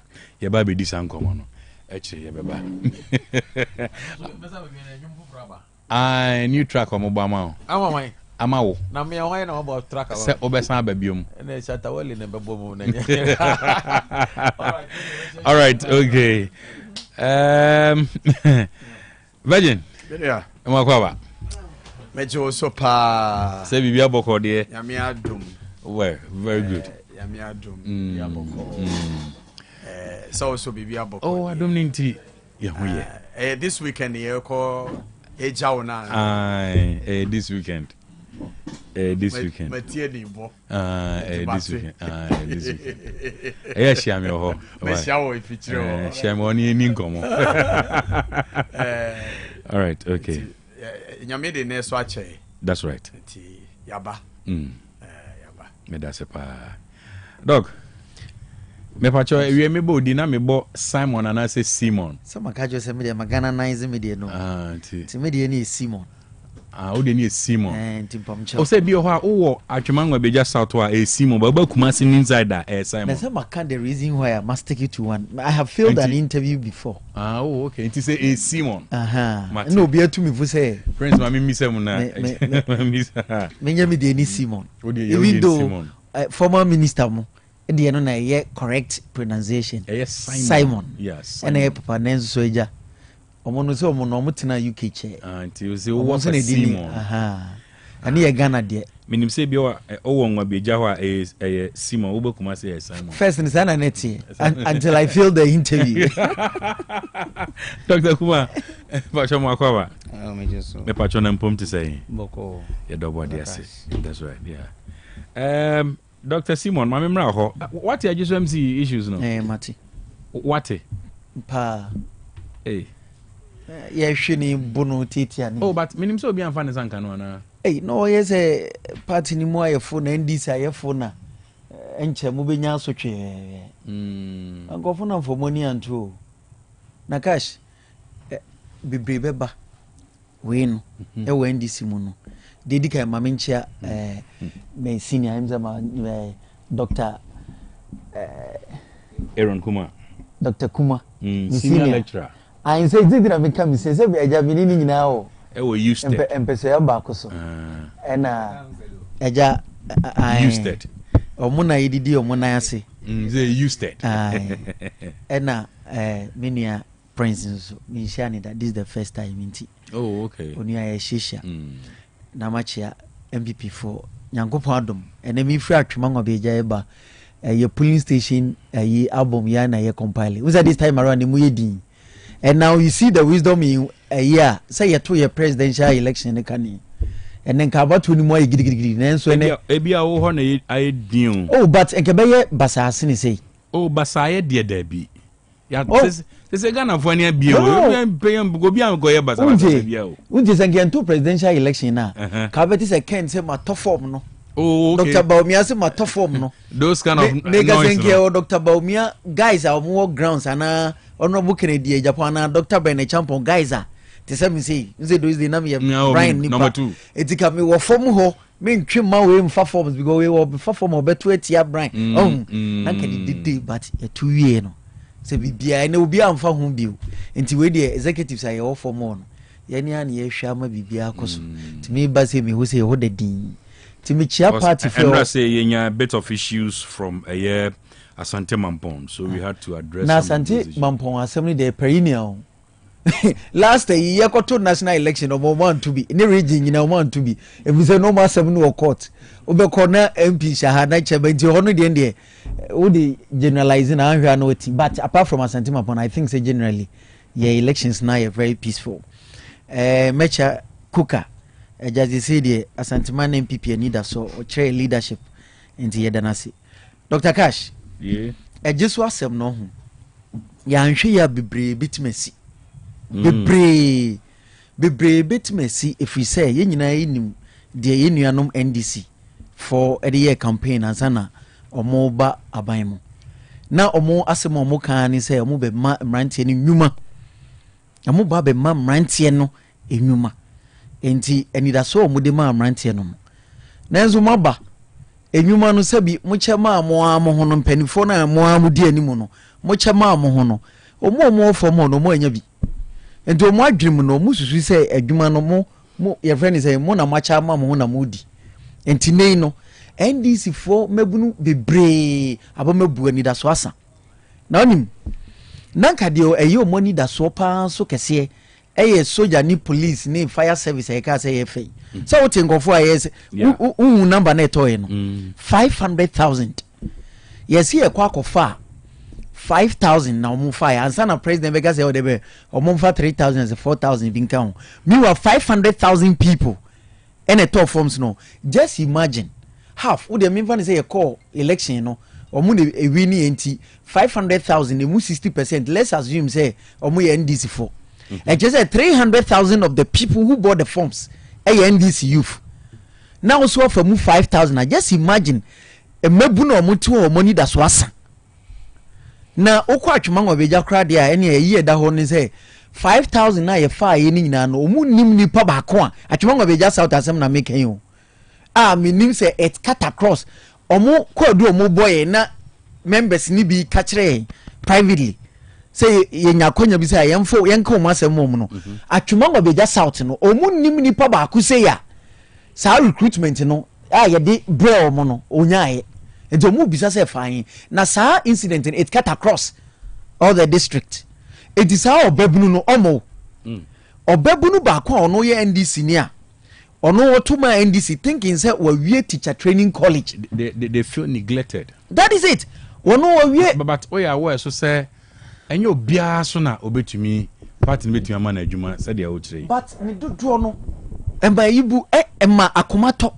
Okay, so just here MPP buy no na ye hu say sa problem ni ho na mebunu bebre na e di napco that's the creative thinking even though actually no enyini be kai but in the short and medium term no ya di napco be solve this problem no e ma ebufu na wo system no mu etie we obi awie college of education etifie 2023 because na backlog until no wonya posting na need that one say o to abai tia MPP abai na 2024 new abai ni ba wa be fa no o jaze obaye from 2023 di besi sabre no yemfa teacher ni bia ofa college of education efa graduates your friends university graduates na over 100,000 abayin say offer 7,000.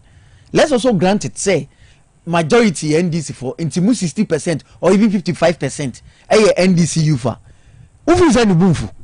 So that is the reality and it cut across omobai unshede hu any significant youth policy your friend is solving youth employment and a common bibiabo because conspiracy around war near before ni conflict near dino yes baby a common no mpempi no ya na ntokwa ya na conflict o baby aduane wo no amanfo ta abumfu edu hwe nkura ntokwa wo so bebre na Sudan no ne sa nyomanan ayini nyina no obehu se the common ade o aduane sha se bawa because enipa didi mi an ne bontemfu enti the way NDC for mebru no esi air plan is on be attack omo yi no so mo anso anu ntema and one significant thing NC po media misesro na me feel say be say west so mo anso anu e dey attacks no be dia so called 24-hour economy because na mebunu nani da so no de wi omusi chechire mu no na omusi de 331 na 133 adwuma ba ko nipa miensa ne be enti na nani da so ne se denya oba obenya biae but interestingly NDC for ni bae no 24-hour office na Martin o Jubilee House no omukro omopon 24-hour economy office na Martin Jubilee House no ebofo na omapon enti no single office omukika and a DVLA and a wanwan just go there and see enti amani da so asa market omusi no aye chese very ceremonial enyanya any significant impact bia enti ye dey esre NDC for national security, for national cohesion omu make sure say omu hwe say omu be ma mebru na adwuma ye na unim colleges of education sem kraba unze conventionally and college of education no first come first serve edika omu colleges of education for no tifie ni na no omu nim say de wo wie 2023 posting bia ba ye omu an edi 2024 ni no so ofa 2023 ni na ofa 2024 ni kra oya okay because over the years because when you say after 2023 ni na the next batch or the next posting no or no 2024 batch no where you buy no obe come nyina bom from 2023 to 2020 your friends say 5 2 or 3 batches certificate no what come nyina bom and na wo the university for no hwe MBP timer and ke fa colleges na nka 7,000 we nka college university graduate no slot no and ya can university graduate ni colleges of education graduate ni nyina bom a figure of about almost 100,000 no and almost over for 7,000 now we feel say to aba ma wo NDC ni bumfu he will come and attack you in the office and your best re ni nuanom prince money o mpani for say omono emfa ne oman toto akom na nyame nwanwa ene communicators ni bebre kresu omo di TV so ni radio so abonzo omo sere omo si ya no omo su timpani for omo di omo ntimi nka omo asem yen be ka mo say mo nhwe ma bi nso omo nyina so na mfa so bie ni attacks no ni nyina yeso nti me das But attack it was serious. Na oba mpo man for money anto. Enti imagine oba mpo no mai ni say ya. Na de wo de just imagine. Oba mpo man for money anto na just omunya wo be ma. Na they say dem can it can enya wonko. Ye de see asunda from and ye ni omu bebre o common platform bi so. Ye ne ye nuanom and this for ni MC. Ye o ye nim de ekoso. For the first time who say ye friend say MC asem bi ba. And this for no one a jubilate you. Jubilate. Nansen last week it was a public accounts committee and no say asem nchiremu bi ama who's atwuma ngo be just out ye MC ni koi no mo say honorable awuku time why ye withdraw be 150,000 akoto fuel unu say no mu nchiremu na ama na omo free fuel na overtime so they say and na supplier no here ni sika ndi at the time na so mko yi sika no once. Oh, okay. And it's 100 na company ben a top petrol 150,000. So now you are explaining for Uku. No, I'm not explaining for Uku, but because that is the issue. Now only a buyer and only say you never tool platform platform be a new more so. And this for an jubilate you because we say you're more MC no na ISR no. Oh just say until some of which so and yet current MC as some na form now if you my basa na and so I was so surprised.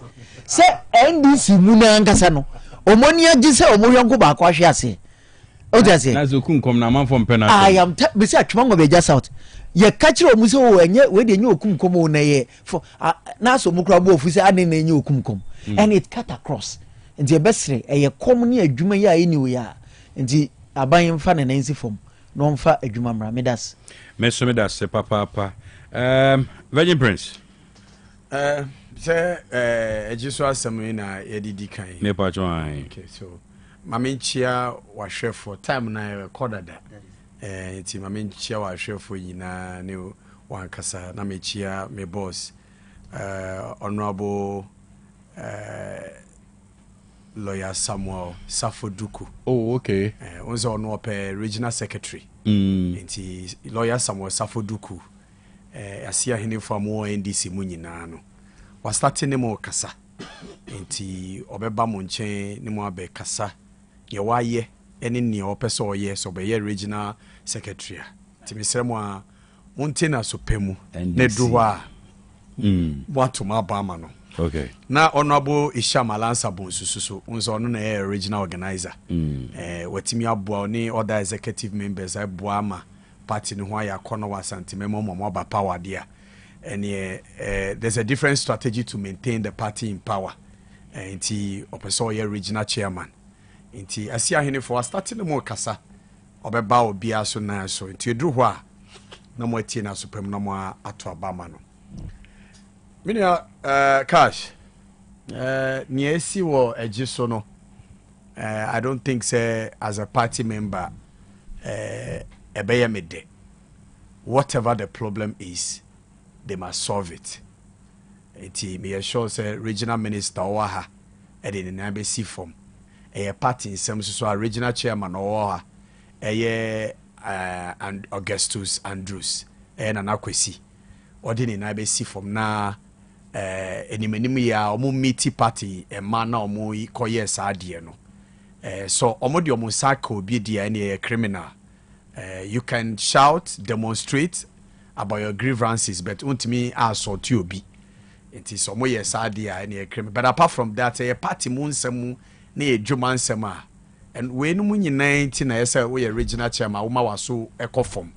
Now picky this intelligence. Number we me sure say one day pen no sorry ya no more call her. Just so sem okay say Nancy and your mona health insurance.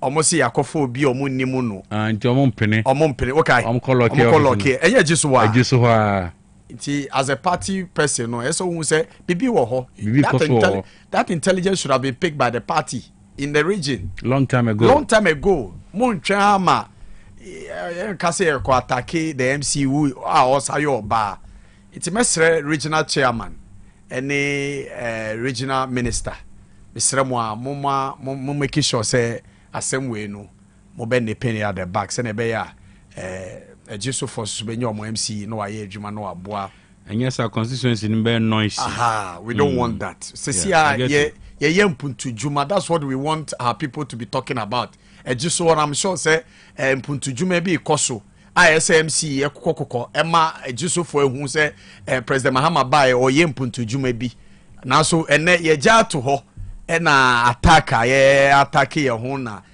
menue ayere no ho ene wanya 10 minutes bi ene we usual no bomu jasa but ti misre omon but menue ka say ejuma asem die misre menue ye di bi ba ye di bi kra ba o ka say your program be under the NAP ejumera program no okay eno ye mentor mo a fu say omo ejuma anaso omo person mo ye entrepreneurs ye mentor mo ne ya kyerɛkyerɛ omo bibia ne ya sa ma omo sika ne ye de ama omo se munko hyemo ejuma mu kena na mo mfa nkrofo nka ho eno ye ejumera program a esika no kra start ekɔ sika no kra ya start eche ya mentor mo awie ya ye bibia ma omo awie ya start ma omo sika so munko bie omo ejuma mu ebinom anya je bebere omo kɔ ya omo kɔ register ye no. Apart from that, yes, I have skill training. Obi owa, ontimi me bi adwuma, but opeso osu adwuma. Ti be ma wasu adwuma. Ye ma wasu adwuma ni wie no. Ni ya hye adwuma. Ti wa opeso opama de, wa opeso oye welder. Wa adwuma bi opeso osu bia no. Abai under the NAP no say wo de obetua wo ho ka no akosu adwuma, obehwe wo so aduane a obedi, obema wo monthly stipends bi. Wo wie a say ya di pam na opese okosua no wa mawo bibia na wo so akɔhye wo brase it is anya mani nyina wo ho the 24-hour economy na ye promise ye minuanom MPP4 enya event eye process misramu we didn't say when we come one year implement 24 hours we have a 4-year mandate. So please give us a break when it comes to that. Yeah, you say implement our program no. Na ye nkrofo nye adwuma ye. So it's a process. It's a far process no mo. Said ye be ye implement ya. E be ye kama. Ye mpese ye be ye repetition of NAPCO. I do wa mo go NAPCO wie ya 10 months kra mo ntimi ntua adwuma ye for ne ka. Ye mpese yes sir. We want to give our citizens sustainable jobs. It be slow. As for 24-hour day, you can send near ebefa. Private people will be part, but government ni ono any company obetimi assure mo so munye no. It will cut them a porter. 24 hours is happening. Oko passport office in Accra 24 hours wo. A buying publishing house 24 hours koso. Some companies they are buying dia. Into ono betimi akase me year 24 hours. As for the private people, we say oba aban so be ma tax rebates. Abaso be ma tariff and as electricity tariff at that form so also be 24 hours be ma electricity tariff at that form kama ma it Mr. and MPP4 mo pen di 24-hour economy ni nchen ye NDC for mo ja as a hia mo ama it Mr. but menu I can send bebre menu I say as a MPP4 na ekasa enya more MPP4 for the past 8 years. Do you know why you lost the election? The same thing. Uncrofo didia me na grassroots no ye job ho. And that's why you lost the election. 8 years. When to me and sort you out. And then you are expecting yaba within 1.5 years, you know. We should sort everybody out. That is not possible. Me NDC ni minya position bi amepe. But it is not possible. See, you na ye benye adwuma. Enti na wa buy wo bomb pies wa buy better power for a very long time. No bia so ninsa kanedie. It is a 8 years when me and satisfy wo party for ema to abati awa. How are you expecting a government just 1.5 years and so satisfy the be uncrophobia? It is not possible. It means we should be politicians who can be honest with ourselves. That it's not possible to satisfy everybody. It is not possible. Maybe you can say 500,000 and Crawford na apply for. Maybe you 500,000. 250,000 people applied. But you who you say Obi apply more than just one.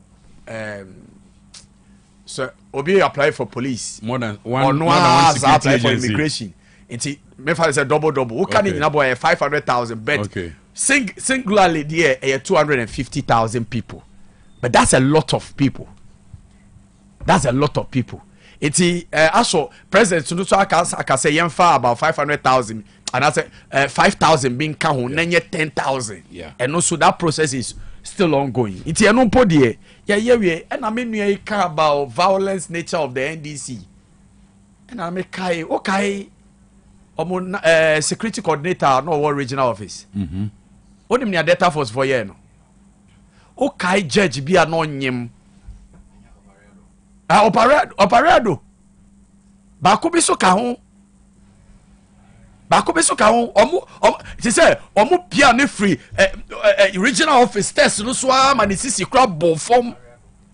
Ye chi san crofo de court no mo another badge.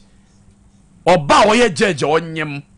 No mo boura ho no mo yi omo crofo de free ho. That is MPP.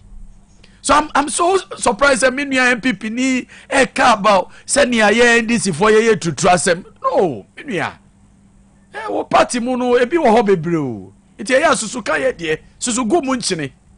Na wo de enya kura many ameka ne say ebe ya ban bia wish say obetimi satisfy everybody in the party, not just people in the party. Everybody in Ghana. For the mere fact that we are winning power doesn't mean say bibia ya dodo de bia wo man mu no ese ye de ma party fon kwa. Me pa cho enye party fon kwa na etua tax. Eye Ghana fo nyina including MPP people. National cake. National cake. MPP for cake no. It is a nempo ya ye wo so na me hu say MPP ni bi nya adwuma na. Enye wanwa. Oye Ghana ni. Enye wanwa oye Ghana ni. Iti media niame bompa ye ne se niama be koyi. No economy which is bad can produce jobs. It's economy a good na betimi produce jobs. Iti na ye buy no, the first thing we did was to make sure we reset the economy. And na ya reset the economy no. Ama economy no jina home and shwe be inflation nam shwe be send a friend fuel prices and ekwa yasati so one will say yasati so effective 1st May yasati petrol so yasati diesel so we nya bebia just aban papa President Mahama aban even though say war no that so cost some time ago no Ukraine Russia war cry enough for us to go through hardships. And then Ukraine Russia war is still on. And then Israel and Iran abeka ho. Menim ne abeka ho, but we are still enjoying Enfrebium. What's it? Enfrebium. No, yeah, Enfrebium. But what I'm saying is that we are still enjoying lower fuel prices. We are President Mahama. Ka why na obenya ne bium. Iti I am praying say ye nyina as NDC people, as Ghanaians will be satisfied by getting jobs. But yen kai say aban juma no yentimi mfa ye nyina wo mu ye nyina yentimi nkoye aban juma sure enti hese ye pe innovative ways bi a ye betimi a create adwuma bi ama ye ho ene ye wo support dia ene ne ya pe baby e di wako no wako pe support you have no idea how much money the Indomie sellers make me nua no onimo anajobia ukofia asa na kosua krampo no kosua se me no trans year statistics we see yo it will shock you the exceller can make 5,000 Ghana cedis a month yeah ne ntua uka a month 5,000 very true now the way was simplified you can have 20 joints. It will be about 200 cities a night. No, but I'm saying say I see. No, I'm saying say Sanya man o be bu no say bibia but sika emma nipa no there are people who have a lot of fried rice joints in this town. People have fried rice joints in this town. Be more than 3, 4, 5, 6. Sika e di brain no wa wo te office a wa botire ni a wo di chair na say wo te air condition mu. Me say kosua I na calculation na maya. Yo. Almost go pineapple. Oh, menia. I am go to Dr. Kuma na. Menia. Me come na ye share the energy issues. Dr. Kuma. Yeah. All right. Before Obekono, Yera PV monitor show no say the Ejiso issue is an internal party issue that must be resolved by the regional party executives. Or say the impasse stems from a lack of in-house projects to provide members with source of income. It's a party regional chairman, your executive. They don't just sit down. Exactly. Me can't say just so one of them two have insurance. Yeah. That should have. So there's a peculiar problem. Yeah. There's a problem there. It's as simple as that. Watch my meeting on the issue. Medase, I mean, what you for me on here on Facebook. I feel so. I mean, I'm standing penny for my phone, colleagues in the Vice Chancellor, Professor Frederick Kwakusafo. I mean, my colleagues have no more answer. Now, I mean, I want to say, okay. Yeah. Okay. You wish you mean that. Yeah. Dr. Cash, say I said no him say. Me what hey Mintiasu MC Ejusu MC reportedly attacked by some party executives. Now yeah day. Say one can't cry in Tiom Kofi. I don't think. Oh, but more attack. You nyantie some dem, but one from Sankano. Okay. Media meeting and say or try to obey halt certain activities beer or feel say any right in the constituency.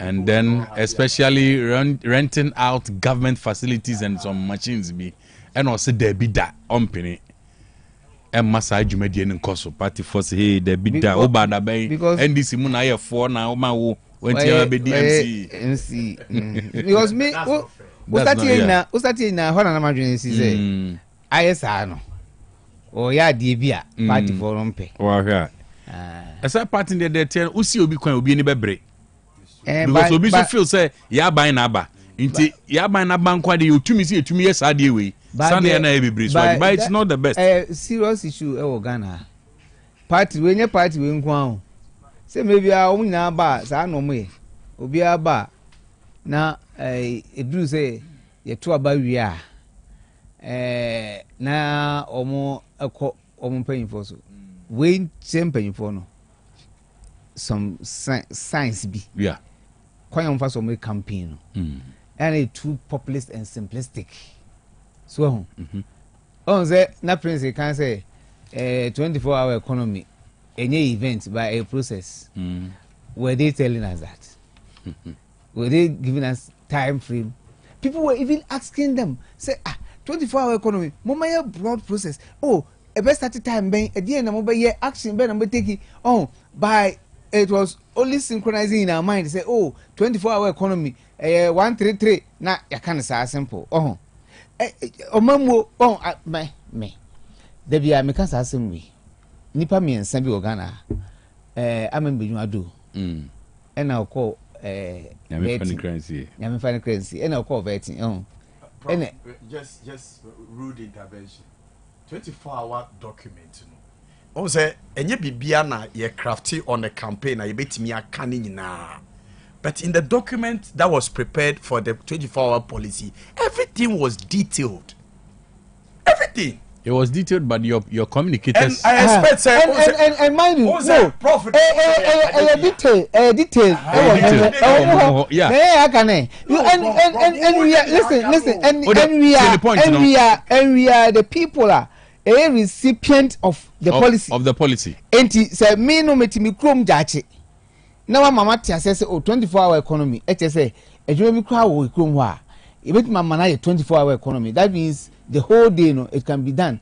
Enti nipa mi ensa beti makoye ba akokwa nopa, ne ba akokwa nwumre ba akokwa anajo. Enti watena honom one whole year.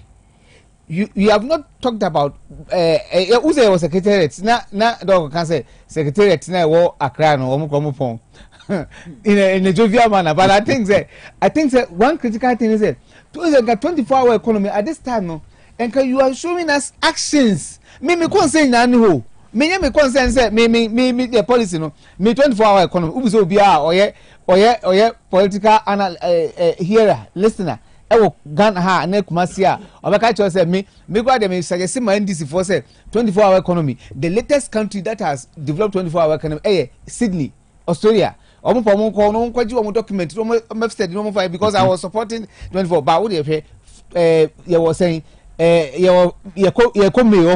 sisi anti edi aban by with 16 months.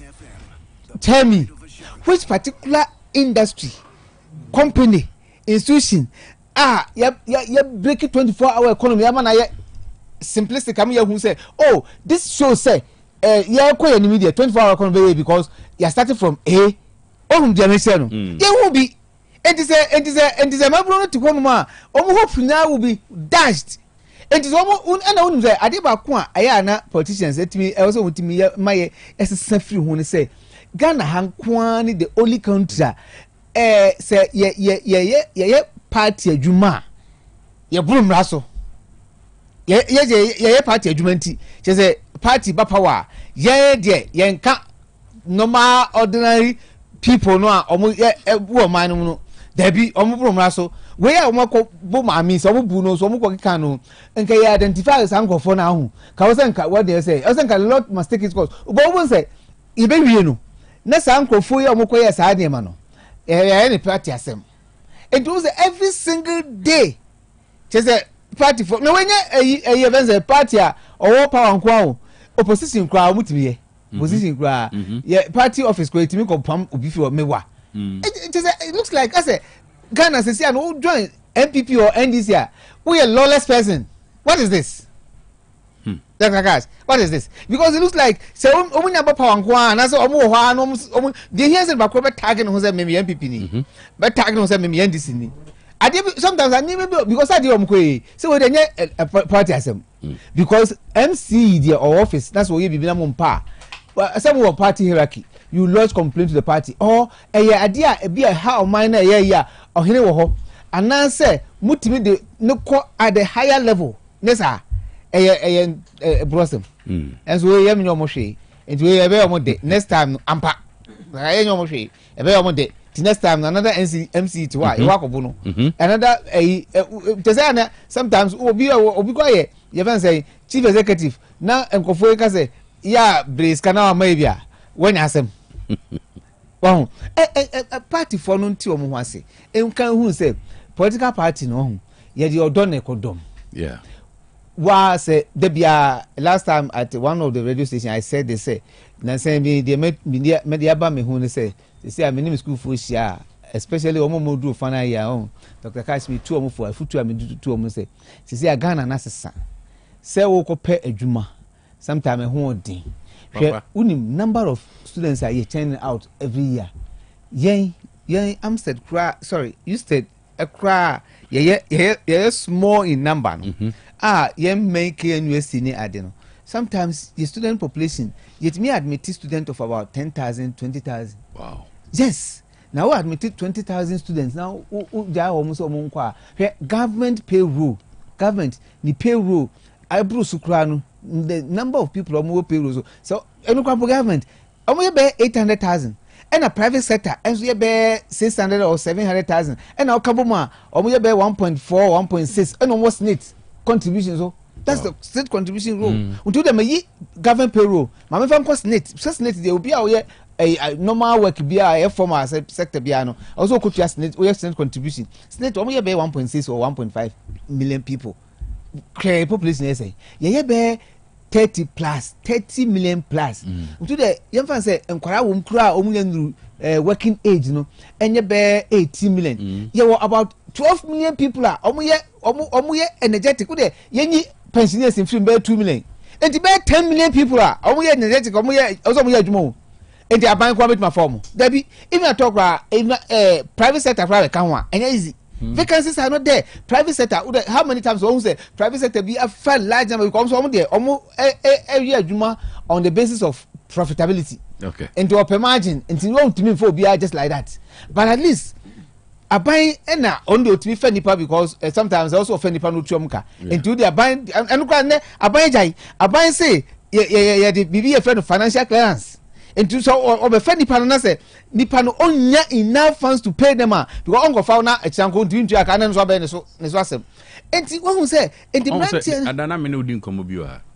You heard the private sector e be say obeko school entrepreneurial skills wo when the exit plan is not there. Oba betene fi atwan aban offer.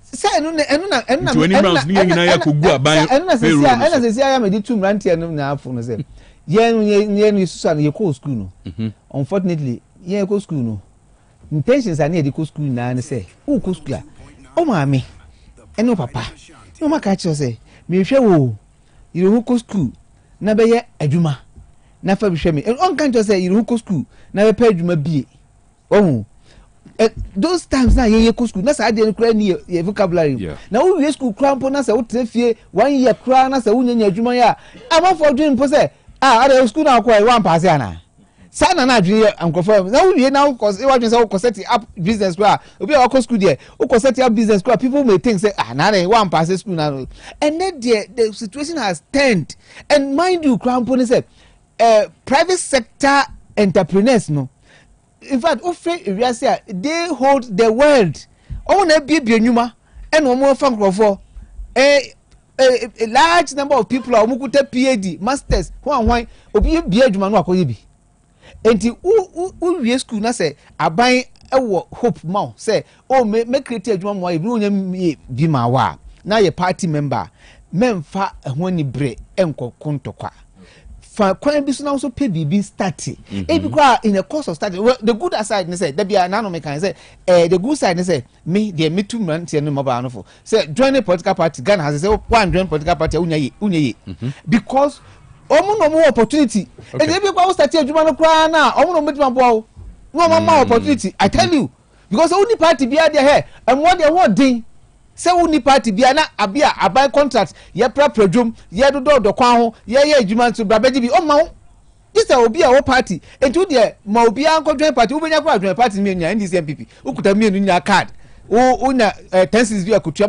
ma ha o me campaign akobi kowe de o pa so mu mienu wo hwe na say o wo bona na wo ye MPP ni na wo bono asante rejo ba wo ye NDC ni na watenum na wo ye omo papa wa no I tell you eno de wo ya ye be hu na mu kwa so mutim nya hwe say na nipa ni okroma na party because the way for chopo yes and mes mabunu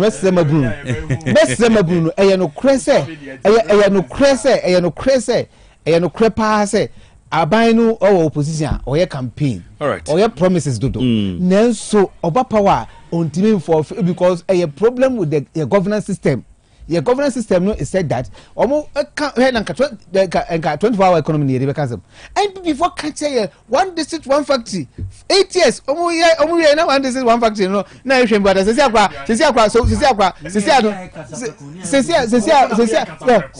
no uzenka anya hwe kra no ka 24-hour economy must take its root from one district one factory.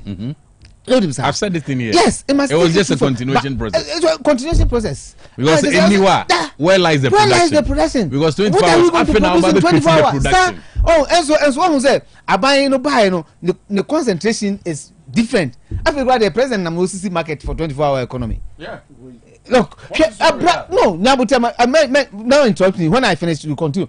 Look, because the fact is that you told us so many institutions are you bet me a lamp 24 hours from, and you are not concentrating on them. I feel like see new market for 24-hour economy. There be, baby, 24-hour economy can start. No, let's start from there. Let it work. And some now what the for home, some now man yebuno. Dr. That's very necessary.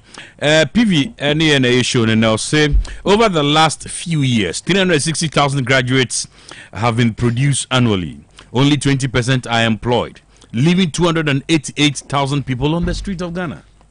Like you are saying. Yes.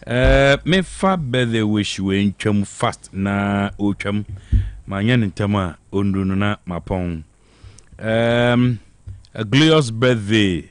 Heavy one pa enkoma a dear wife Mrs. Florence Mabna Dodu or a women's fellowship president our Rescue World Ministry International.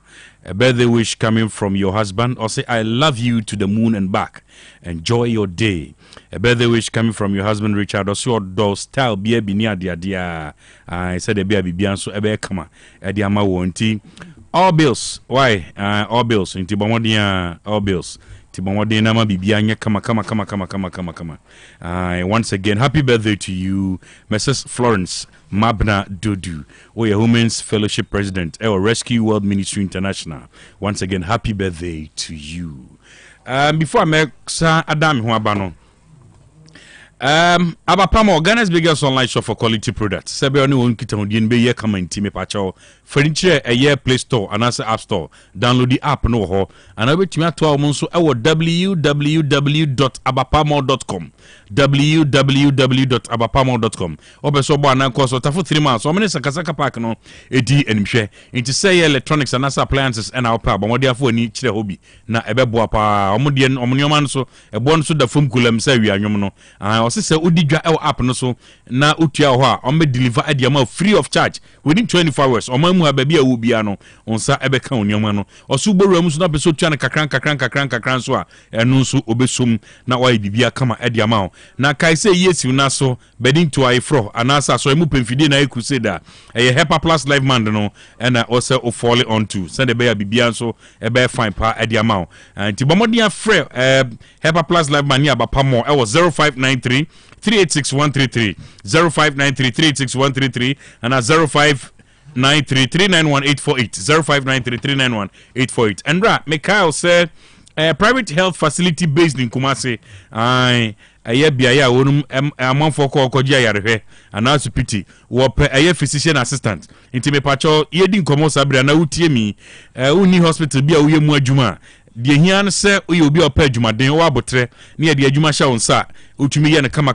ne ntam so ne ade na mum se oben so amene ne importam dia ne watu adi kra enti se oye interested pa pa dia me pa chew for 0547 211048 0547 211048 yenti adofo adwenkyere tiawa na yento aso Amankwamluku Ebosom Constituency Communications Officer mema amoni adwuma na mencham regional chairman na and say light asem no a problem be affect the whole country titoni asante region bosom so ka ho bi minim sempo de na magugu akoma enche na nyina beba wie enche so bi atum ye na from the boa resetting agenda no na bibia atum ye kama mo nya menya adwuma Aliu Abrantie nie ehwa zongo mecha bejofo nyina bebia John Dramani Mahama Julius Debra ene John Jirapo bia mechia no eniema energy minister wodi agu akwamu no de energy crisis no de we are solving it once and for all ye nyadum so Ghana ha da Sir John Dramani Mahama da so ye president na sabotiers na mo pesa mo ha Ghana no na kupo be yi o mo so ha ban 1111 munya menya adwuma Dr. Machia no take my friend Tifunya Monique da by news at Manchester so Radio Domin Mama Chamana kwesi papa so bia sege MPP form so de den twetwe ayaso asa de mo na mo do Ghana fo nyina mo kwotene opposition ti no mo pe ni bonyam dum sore sate mo pen hye ko kan mo si dum siesie ye tia na mo na posi ya ye hye ye tam stable asa so Radio Domin Mama de doni ani gie pa na to be ma me se obeye ye amna ye fe 2016 bi ba ye wo ye mo ye ko opposition ni ya ye mo ba ye de pa na MPP form be kan ka light ya san dru say asa mo na mo do Ghana fo nyina me de mesre na gi minister John Jinapo enya akra nko ane Ghana sani break masia ni pa biala wo ya responsible biala o wo ka ho ama sa dum so ya ba bia pamoro MPP fo no sisase o mo pen mo nyam. Good afternoon, Dr. Cash. Meeting Mr. DY as I'm free. Question me, NDC for FSCU for no code of discipline. And the president one first code of discipline, no Dr. Mary, I will see one pamno. Na normal kind and yakura na NDC for the 2028. A bitch room say a truck require a gentleman. Bye bye. Dr. Cash, good afternoon. Diane Moson for Kodio.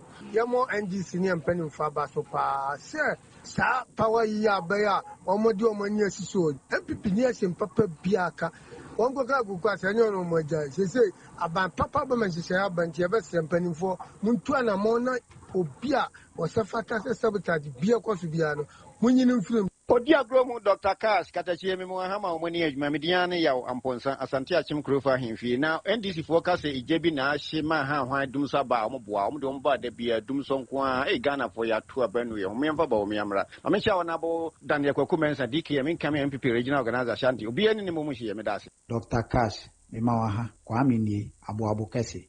Enti Koko ya semo baye ze MPP for the omo ye na ase no no mumu ko border Cote d'Ivoire no makoto koko na afiri ho no na nse omo bo no wo fom no ntimi no mu de aba asa aba Ghana han abra Ghana for de wo ho ayento adwemboni wo mu trimu pa menti ase wo se ye di wo mu set record wo kurom ha no Tifo ni mwe nyankopɔ nhyira tifo nyinaa azima me bedroom ne be hyia Mr Bright oyɛ dwuma also skillet ya kwame ntwe nyankopɔ NDC fo atete Ghana dada Ghana pa o itafo na ewie school motifi ye wakufo do asisi STEM schools awo bebe ya ha ma ho ofu itafo boys super ani ga si pa adwuma yɛ mo koto ho NDC fo na itafo no nyem emu adwuma ne mfa nipa ngum adan that is see Dr. Cash Ura Mahama on an apprentice I grow many so and you know maybe on the catches abandada na kra warriors ne transformers near the abana ira e wo hen sa e na wo hen adenti no omsa tra hwa so ma warriors no e week and transformers ye week and no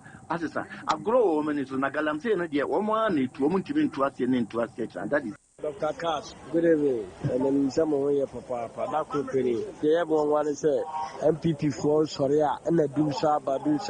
Now, more times than anyone can Doom CC. At the same thing, the Doom CC nearby. Intimunya, but some rather than Gomanama, Namunya say MPP Nibia, MPP Nibia Casa, as you have seen about time, that's all my. Good afternoon. Take Medide Tairu, my champion DC, Aguna DC, Honorable Evans, Amunya Semenka, MP4. Tina Kane, Amu Kuku Farmers, I fed them about do so. Now do so, sir, who say Minister in Joama, Amukraman down. Minister Richard Flower, you know, it's a cheaper Bombra Shanty region. If Sir Jackson Makraka say, Uncle Fubu, Katiboni Buma, Amuya Juman and Sweeney, in TS3, maybe I'm very young. Dr. Cash, Michel Anumbre is any media do offense cocote. I'm a champion chairman and Akusi, still maintain chairman. Dr. Cash, I can't make a guard for you and say, Sa Doom so be any Ghana how. Doom so the Binigar and perform young say, select Dominus or Doom CC and TCC, ya winner who said transform and the Enya album, Pinakaya, Umudi Butuma, and Jebese, and future MP for to Ghana for the movie I way, every MP for no, or Mupu for Kwabia, so a yard the Bono by which the Baya, a Becca by way of fee. Dr. Cash, Uber Juma, Yamison Shira, Oba, or Passwadi, Robert, Kasafi, coaching Cransa. Sugar lighting was a Miabaya Ghana for Bia Kadia, Ghana Nibia, Kanakoma, opportunity, because we are no more. Prophet John Romani Mahama, Ochna, Papano, Bojuma Pada, in Abia Yabutre, also a Yanape, what I said, because we are Mambonia, Amania to me, Abanasati, Kasagan Nibia said Bianca, Nakumachunia. Dr. Kash, good afternoon. Brahman in North Interest. Mr. Dr. Kashi, see a kadumso dumsa. Dumso of free and I could drink. Then gave Pubi Kran go from Makasa and can be before. Mufria, I could nurse you in fierce any. Again, a Mudija Ghana for, or how in Sicily, your mamma, yes, you see and yield to home mamma, and a burn your light and more column and a photo. Crespo and Amekasa, if free fufu. NDC are buying Adam Muhammad down, watch us a bad lighting, and some of the are winning more Ghana for, and say I'm buy Mama Ghana for who true who are a communipa, and yes, I'm good to I'm for you, Munam to go, yes, sir, Omonga Kaum, na Ghana for your senior to Abama, some Rame, Mama. Wajini amo my gosh, you best say Abino. Dumsona Dawson, Persona Dawson, low current na Dawson, ye may say, I'm for fish, yes, Reno, a brew, on a brew. Equiafo, Momodomo, or my bread. Yento, Ade, Nesebansa. Bien why cost of my wimo. Yes, Sabano on canon. Ye bread. Almadu Vagazo a chance in a voice note. International cash, Madame Median and Abedi de Bacope, Mamensha, a year Subem Power shares, so the tributes on the deputy secretary of Mansha South, and I wrote the local Quapla Santaman in Akuka. Dr. Cash, and you did this for reducing it you, and maybe Mujari 2014-2015, or Momu hospital in Dumso, and even you mount for you go, and this at Denya Bonnie Bay. Shajima Power Mass and Timani Ganama, your friend Yakuba Alava, Michel Boss, Abasiri, now come to me. Latina edudum and yes, your mama and shadow odudum lights and our BBC. Your mama on shadow man dudum lights. So I didn't know people for them say dum so or more boy and yet dum so or more better 80 years in a mega was sent on to me the back light. Dr. Cash, I'm on Kwamruku, Airbosom John Constituency Communication. Otec 1029 FM, the pride of Ashanti. Hey, Opani, Mashusha watch, sir. perfect series books here. Oma me koto bi ma me ma no. O we jajai. Aboa wa mo se wo tumi kenkan kama. Wo kabrofo. Na nkontabu okra de ejajai. Wonderful. Mese Ghana for GAG perfect series. Atumo no de jai. No de animdifuo and a tre wa nwoma bia. Our crèche, nursery, any KG, books bia bi. And our science, creative arts, maths, RME, history, coloring, computing, OWAP, nina. Every basic 1, equasi basic 6. English, every basic 1, equasi junior high school. Ne bane combine so o nina bi. English nom and maths nom me say. Books bia ni wa. Perfect series, any bi. Na GS, any naka. And so am approval. Into your bata bia ankoto bi maneba. Hey, and na say we there. So ko bi kura betumi akotu akoton. Amani students o. Na eno kura de. What boa no so say hwi wo mo sa set mock exams, terminal exams, and midterm exams. At the mass school so a here wo mo a etufo nko aputu aja station ho a enkran dance mine first stop any omamu ba bia ye tonton books bia for 0243 299938 and 0540 755 465. Perfect series. Your world's future is secured. Medofopa Mepaucho by Grace Hospital. E won sem kakra bi bisawo da bay pa na wo pa ebrese ena de menyare o nanso me ko hospital me ko ye check up me pese me no se de me nipa no akwa internal organs no esi ye adwuma me pese me hu na ho de se de tie me brebo me kidney eye wo sa cholesterol dodo wo mi mu me genotype say me ye AA me ye AS me blood group me full blood count ehia pa say ye periodic medical checkup ye checkup na no na bibi sie ya ye hu ne ntem ye timi ye bibi fa ho by Grace Hospital e wo lab facility ai de hwehwemu ahodo pi ye hwe wanim so beba be ye hwehwemu se be ya wo behunu wapomudin gina bre oni yen kasa wo 0244 97 68 05 bio 0244 97 68 05. Madam, are you still paying with cash? Stop. See, Access Bank just introduced Rewards by Access, your new way to enjoy the finer things of life just by spending with your Access Bank card. Signing up is easy. Visit the Access Bank website and enter your membership ID from your welcome email. Create your username and password, then verify with an OTP. Voila, you are in. On your dashboard, you can view your endpoints, manage bookings, and track redemptions. Ready to redeem? Get instant airtime. Shop for electronics or fashion, book flights or hotels, and much more from over 3,000 merchants globally. All with your reward points. Just choose your reward, confirm with an OTP, and redeem. Rewards by Access is open to all Access MasterCard and Visa card holders. Terms and conditions apply. It's time to turn your everyday spending into extraordinary experiences. Sign up now and start redeeming. Rewards by Access. Enjoy the finer things of life. Access Bank, more than banking. Ladies and gentlemen, a process say you see a day now can we need pick up your T74. Come on, Yado Yadia, how durable. Maintenance will be Yado, how Nina, nowhere Dwabrem. Many a will be Contina 74. Contina 74. It will boost your immune system. Contina 74. For your general well-being. Contina 74. Yadi and to me nano. Contina 74. Madan city to Nameritui. Contina 74.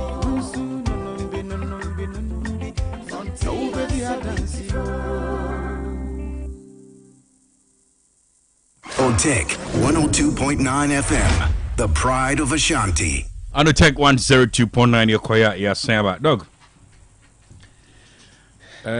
Quickly, energy crisis. After energy minister, a press through the televised address near the idea.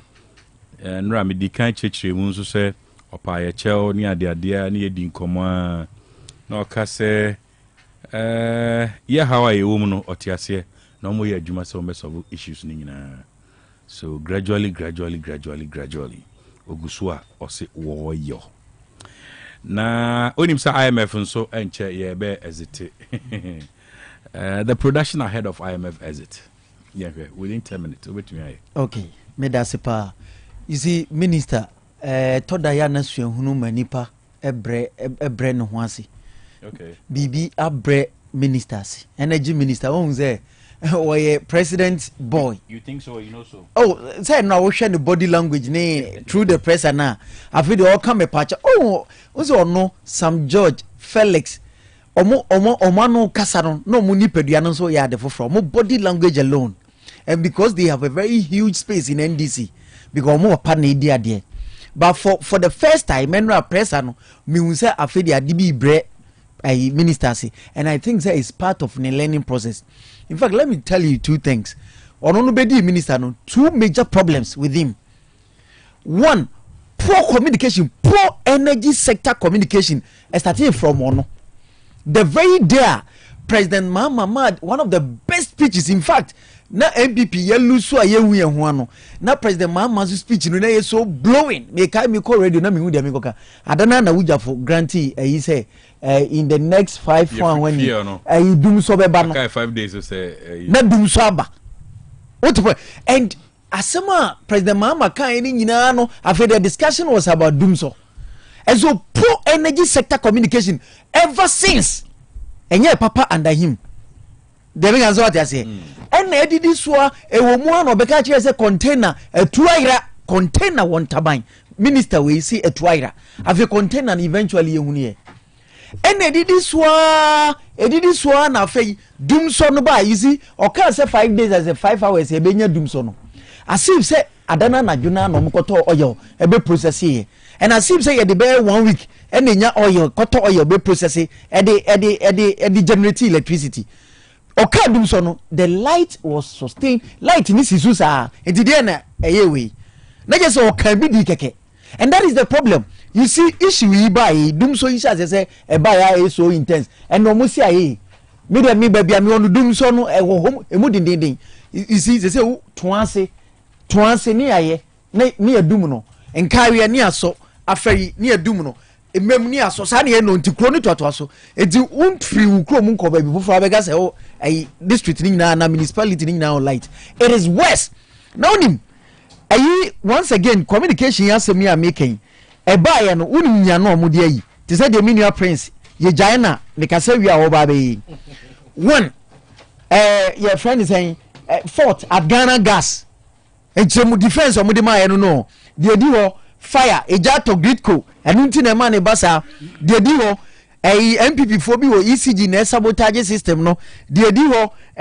bent 80 pole yibiasi de di ho wo ya bi wo asase na se a emu atwitwa bi wo pumu a emu atwitwa these are excuses omudi amon afede de di ho kra no mo so mo hu onyini kese bi wo ahodwo onyini no na ehya amrani mu watete ahomani mu and all these no a part of the communication no poor communication poor energy sector communication you will be that this is the worst eti amaye hu ye ho no onyini etimi tete ahomam kwata nzie sei no wompotemu awo na dum so ema ayi wasafo a wuyi offices etugu no wuyi wadwena wakoto a ehye fridge mu wuyi gu no omusi onyini bi sha ahodwo ono na etwitwa ahomani mu omuhu asebia ka izi president na aka kire say afedi a transformer and omusisi transformer granted let's say it is true na say usisi transformer ukoyi obi adi aiden if indeed you believe ujidi say a transformer problem and unti o ye transformer no wo adwuma ma ne the light aba ukoko ye adwuma ye ni bi adi aiden enti omo ka we no omo ye we omo ankasa no ye the dum so mu because NDC under President Jomama until the energy sector no until say na dey bi a until say you can provide solutions and that is where we are in because who president obi e can be and the president the backs in terms of communication the back stops with you. It is over the country. I say, oh, it is true. Transformer ni yes no. They say transformer. Mujidi say transformer na say. Any yes na. Uye juma ye ni bi adi then it still means a transformer. One gasa won't you once you still think say a transformer na the problem number afei so adwuma yi bi na sabotage o adwuma yi bi na etimi na adwuma yi bibi na ahye na eti unti ase abede o prefer solution. Then secondly, another problem, energy sector problem, operation, and they themselves they do not know. Now Ghana's peak demand, your friend say the expert, the engineers, Akache say between 4,300 to 4,400. That is our peak. Yes, so can you be demand? That is our demand. And do you know our installed capacity? Our installed capacity, no, between 5,300 to 5,700 megawatt. It just say you are so what are we talking about? Therefore, obia to me mekan chere say to me produce and I hear tema way and I went already no. You see you were 61 to 66%. But that doesn't mean to say sir you were other sectors of renewable energy no are bad. Yeah, fantastic. I agree with you. I agree with you. Now when you say even 61 to 66% of our energy source no thermal. Because what they say, sure. Even though we are fighting for renewable no, we are a nyoma or what? But what they say, a bit my energy na yam. Now your problem munti min country. Make can be so IMF say your liquidity problem. Broni be say sika ni a buying on your money here sika de beto fango. Edia group a yimfidie na wo honimu na aboya me enya light no e na aban no ne nioma e koso ni nyina no ye ni sesika no enti e wosa aban no should be plain with Ghanaians enuanom fanwo ni hia na fanwo na hu sika sem na yi kakra moma ye mre ye pesika na we de wo mo ne da kohye onyini na nka bi se ono na aka ahoma bi mu e wo mo ne da kohye jabi e wo mo ne da kohye nipa bi na wo bisa critical question bi se ye no kre. So into no crepers of bit sabotage. Yes, I don't me trust hard but enye easy because oko baby anya ba akofo na ti baby no operating machine bi na the opel the ayo. It's a whole system. So you can do this but echina bi otu betimati. And ye catch say IMF ye free. Media Dr. Gash. On say IMF no. I say we yare na wako hospital.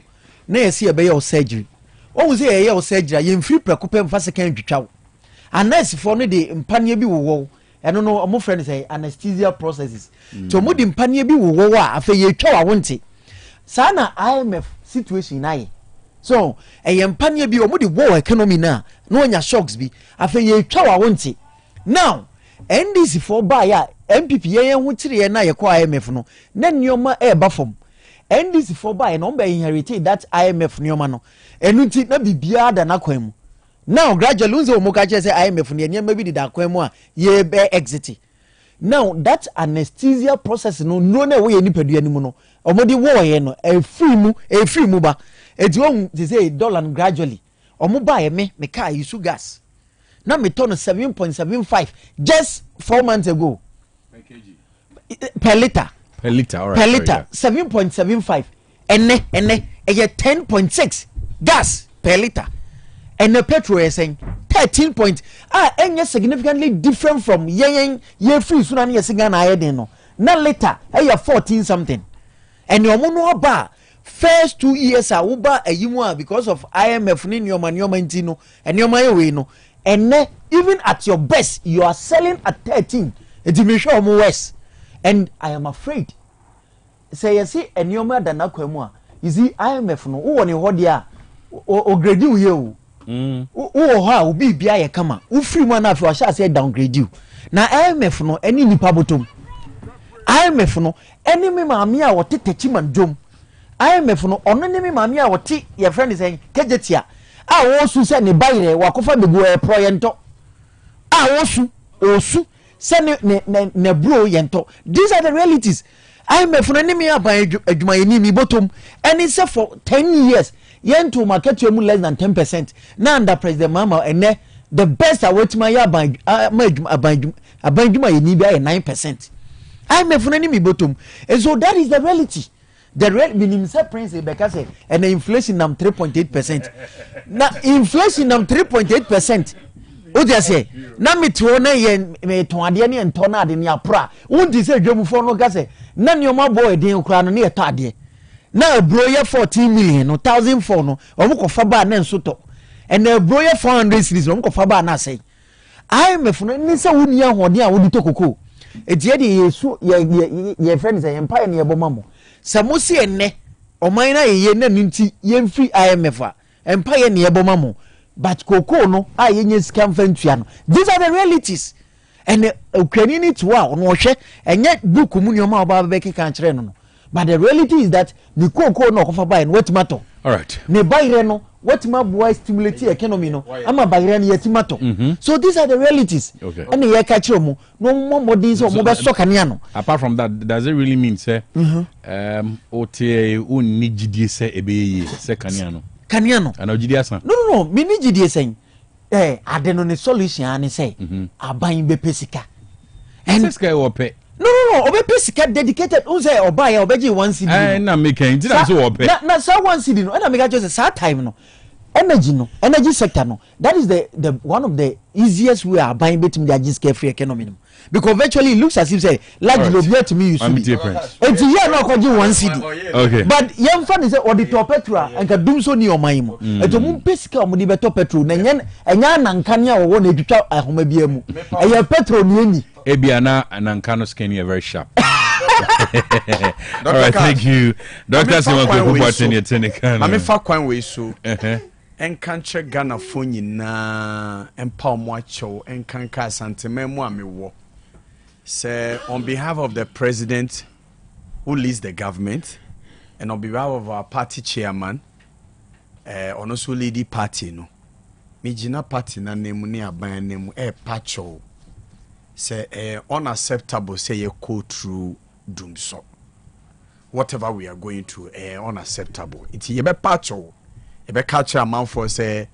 President Mahama ye ni obetimi bia say sadie we si prolonge it for the first time no the see etimi pa ho acho say bibi sakresi so yeah, we are very sorry mamin kan adie we ma o menua okay this is from Franklin Kujo or see power doesn't fail suddenly or your vehicle doesn't just stop suddenly it warns you quietly through lack of finance, fuel, and maintenance, and blackout, he said, is always the final sentence on the story.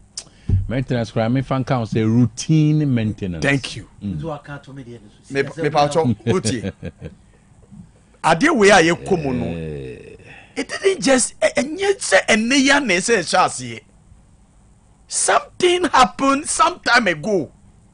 Enuntina ne hu susuanso ne enyi ena san susuanso yi me fam bo bia se me de bebo akufado ne na aban for the past 8 years they no mo ye fa our power situation. What did they do? Energy Commission to President Mahama for President Mahama first catch and say every year be as a 10% of power anka ye ho a ebenya dum so every year. What it means is that the population grows, people who need electricity grow by 10% every year. Rural electrification cost 10% of our power now is about 200 megawatts. It's in the say every year bia Saudi about 200 megawatts account. It is our beto. President Akufo-Addo did not buy almost you. And this year my excess capacity because one thing sound common. Almost we paying for excess capacity. Adenene. Onim say power ye nyina na ye use ne. We don't even have one reserve margin. Mean we bought some 5,000 maybe.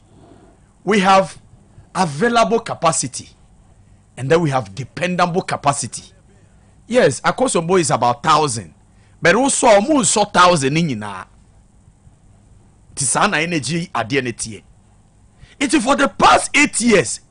Yen yonumu MPP for almost decided and now SS capacity. So they cancel some of the projects. Now President Mahama so every year bia nkrofo we mumu fa mu de embra. Every year bia nkrofo we mumu fa mu de embra no. Omo cancel ni nyina. And omo betena so 8 years. Omo anfa 1 megawatt of power Krankaya system. When Energy Commission advises say every year we must add 10%. Intiene ni ayedemu ini. Who the blame no ma President Mahama? You are not being fair to President Mahama. You are not. Yenuya sene freno can come be ebetena ha bisa say President Mahama madum so bana breso a obedi no ho yawo. Na we refi say obi na tena so 8 years. Ni eso ye wo electricity and as power mu no wanya ni obedi so bia say ye ba omi akra na ba ya e be affect no. Mami ma one important news be. Ansa na ma catch microphone here. Hwe onim say America for tena ho no mo si o yetimi a change rollings to Kufuor. So they gave us a certain money omo friend of Millennium Compact and ye di NY Highway. Okay. And omo say who say yasa changing from President Kufuor to NDC. And omo so mbesa maye Compact 2. And a President Mahama culture omo say we need it for our power sector. So they say they will give us $500 million for free. It was going to be a grant. Yentua hu sika. But ade ombema ya hu ni say almost say de be mamwa. Yempese mwa wa ban wo manage ECG. Esa wo de ma akrankre. Na akrankre no so de be ba no. Esa otimi raise about $300 million for 3 years. So every year you must raise $100 million. Send about your money 500 no ho a you can invest that whole money in power. Now power yes so reliable and sustainable. What my dear and this is for free so no so 51 should go to foreigners because $100 million every year is not a small money. MP before buy almost 51 million 51% no and comma local. Now 41% and comma foreigners. And no more ya no more the PDS buy. Okay PDS. And no more no is a PDS or more no more shall see nyina President Akufo-Addo. Keno Furiata Bomti any send friend Gabi Ochredako. And no more ya in America for no who say mo person mo ya za. And America for say $500 million na ye de be mamu no kwa yamfa ye nyamfa mamu. And I say sika ne boy. Enye sa anka sa $500 million which was a grant sika free anka ye nyaya would have invested in our power sector anka ne we will not be talking about replacing transformers. I'm telling you honestly, if you're a Ghanaian so who will be a sa dum so ye ne koso who will be odi be blame na misra wa fa blame me say ye ne wo so e na dum so ne ba but so will be a so odi blame na fa blame President Akufo-Addo. Because power asem no power asem ti se phone na e wo dwa so ultimate koto anytime to build a power plant enya de ketwa you need about 18 months to build a power plant. It's President Akufo-Addo go betena so without investing even one cedi in our energy mix. And no sorry call ye Dog, push him on that. You should push me away. So tell oh no so nimbia san ko be ka kire me. Iti me de ne ekoso nyina no ese ye ti ase se enye ne aye ba ye na problem yi ba but ya be ye se ye di jawa ne de asoaw. Iti President Mahama be take over whatever our meeting no eso work on it. Iti ye sha ase ne ye so transformers e wo krom ha nyina aye overloaded. Ne nyina aye overloaded. Iti ye se ye sisa transformers. It's a buying crab about 3,000 transformers at their bone memo. I was starting young wedjuma or sister transformers are you overloaded because we transform are you overloaded that. And we want now power now at doom. Any young wedjuma. Yeah, wedjuma now for the first time in the history of Ghana. Maybe I will interview engineer no or say for the first time in the history of Ghana. A BC that. Say your control center ewo akosombo a catch fire. Me ba cho Dr. Kass uti or say for the first time sa control center no a catch fire. Na ete for control center no eye baby ye no power na ye de bansa na ya distribute to other transformers and a catch fire. Mate. Oh, ada o person o jame wana. 10 minutes. What mommy me 10 minutes? Na 10 na dem. No. Hey, sisi ya. Eti ni me pesa otu January. Oh no. Ni me pesa me kan say. Sa transformer na say na fe no control station na catch fire no. Eno ene control yakosombo. At least am about 1,000. As I'm talking to you now, 3 Nakano has been restored. Okay. Yeah, 5 units or 6 units. It has been restored. Almost by the this close of the week. But I'm restoring it. I'm restoring it. I'm restore. Yeah. Oh. I have the no problem. So it means that is good news. That is good news. It means that we have Akosobo 1,000 na beka ho. Kai say nya Akosobo kura. Who say Akosobo na fidi pon. Me aware. Who say Akosobo na fidi pon. What it means is that pon susu be ma 200 megawatts no. Eno so be beka ho. Pon dam na no ani Akuse die no. Pon dam no taking the source from Akosombo. Na Akuse no so e. Minim say dam bi wa Akuse dia. There's a dam in Akuse. But just say for energy. Okay. Enya for energy. Dam na for the maybe irrigation. Aha. But activating. Turbine shaft is so no. Turbine no. The turbine for a wind. By enya people. I'll find out. Okay. It's see asoso na say pon susu be ba be ka ho because Akosombo fidi pon. I mean, the more we get the power, the more I bet me anya. Iti me catch a amount for say me paucho sa nyama ye ekoso yidie ebeba ebewiye. Government is doing everything possible to make sure say sa dum so ye eba so yi ebebewiye. But as Kumasi, what's a Kumasi ye peculiar problem bi. Na mami energy minister kan aha into okase advanced team ebeba no would be the energy commission. Okay. Omedi kan aba. Okay. Because there's a peculiar problem. Yes. Into okase senate power. Yeah. Ebe a lift. Yes, a certain component bi abagana. Abakumasi. To come and just solve that problem. And it should tell you how serious this Aban is in investing in power. Bisa who say Cash, adia me person who bisa as a media man say, what did Akufo-Addo and his government and his MPP did for the past 8 years when they come to power? Then no more year investment, then no more year, then no more year for transformers, then no more year for substations, then no more year for power home. Thank you. What did they do? And no, they are very important. Mate. Because you see, like Franklin Kujo said, power machines, they don't just inform you, they don't just stop. They do warning. And some of us say it is a ne ye nyami bibi say ya. It means that obi da on a juma so some 8 years ago. Intermediate ni American say for President Mahama ne na ban omo ye nyom betimi say sa light dum no ebe jai na wutu wanya kania no wetimi dia ye waduma. Thank you. Me da sepa. Yeah, ye train said next week no on start here some transformers no. And one year train. Yeah, yen kan okre. Yetie no kra. Dum so no. E ba ya chi.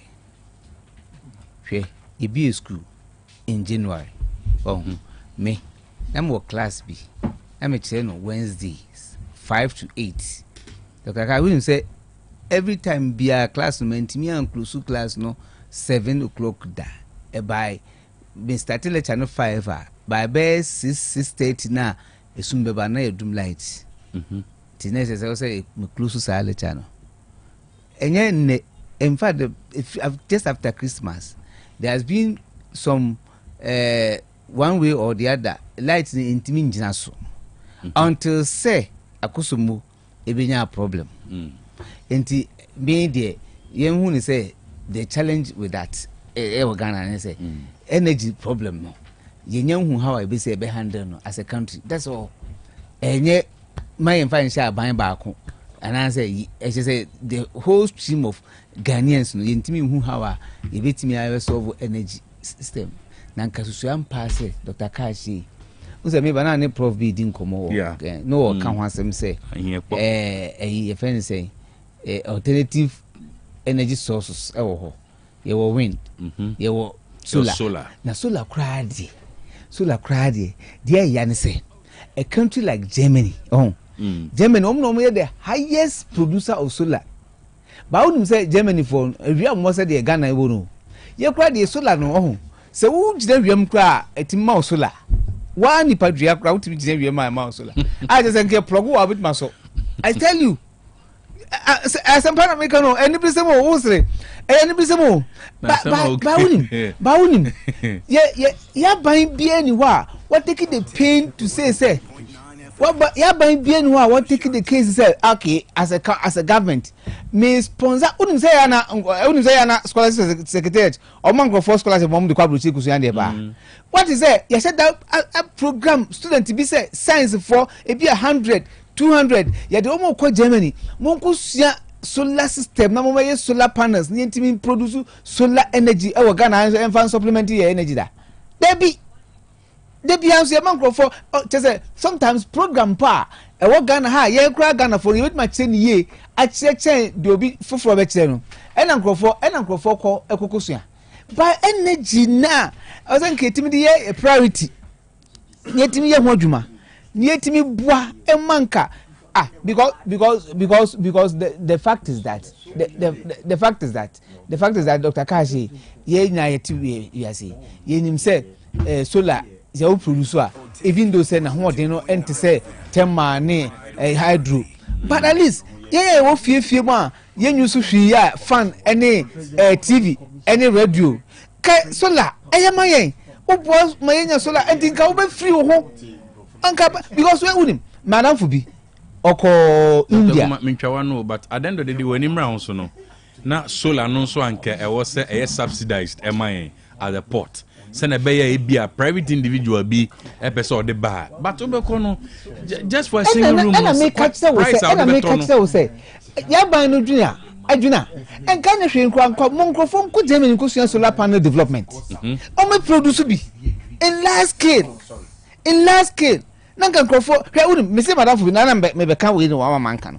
me say madam fu ko India that is last year madam fu no ko India no last year no o say India nkrofo shede tini omo eno produce solar na omo add it to national grid enti wo nipa be bri omo fie so no national grid no na omo add omo solar no to 8 enti efa say efie we ya ono no national grid na original wano ni solar no afi so a anase mant so ho ye calculate solar na ono produce oni fie no ss na ono nya no ye de ho credit abre no anya san so a wo de anu no na de wo use ya bro ukoje free national grid na so tua so solar or say in most of the Indian homes you will find your friend say or use national grid or be our solar. It is happening na ye de ye kwa me na ye kwa de me de me no solar no ye no na bi o so na Dr. Kashi ni bo na e din no government taking the pain say me boa ama ankronkro atimia hwe unu say nkrofo bebre commitment to solar ye yafo ni yentimi nkoto solar there escafo bebre commitment subsidize amomo install solar wo mu fie na wa add to national grid but onim omo kwa be boa ma wo energy consumption cost solar energy no ankasa me hu say eni ya adwene mu any mama no and we also na go boy for solar enya ha na ote na make us look at an edifice like KJT market yes KJT market nice roof ewia no hia pampam no kwa you should be in solar inti I'm saying say my advocate say you be sit bank and second face way omo solar you way ka wo so ya no pa exactly now the solar wo fia and once we pia bontin very beautiful edifice like this yet you and solar and so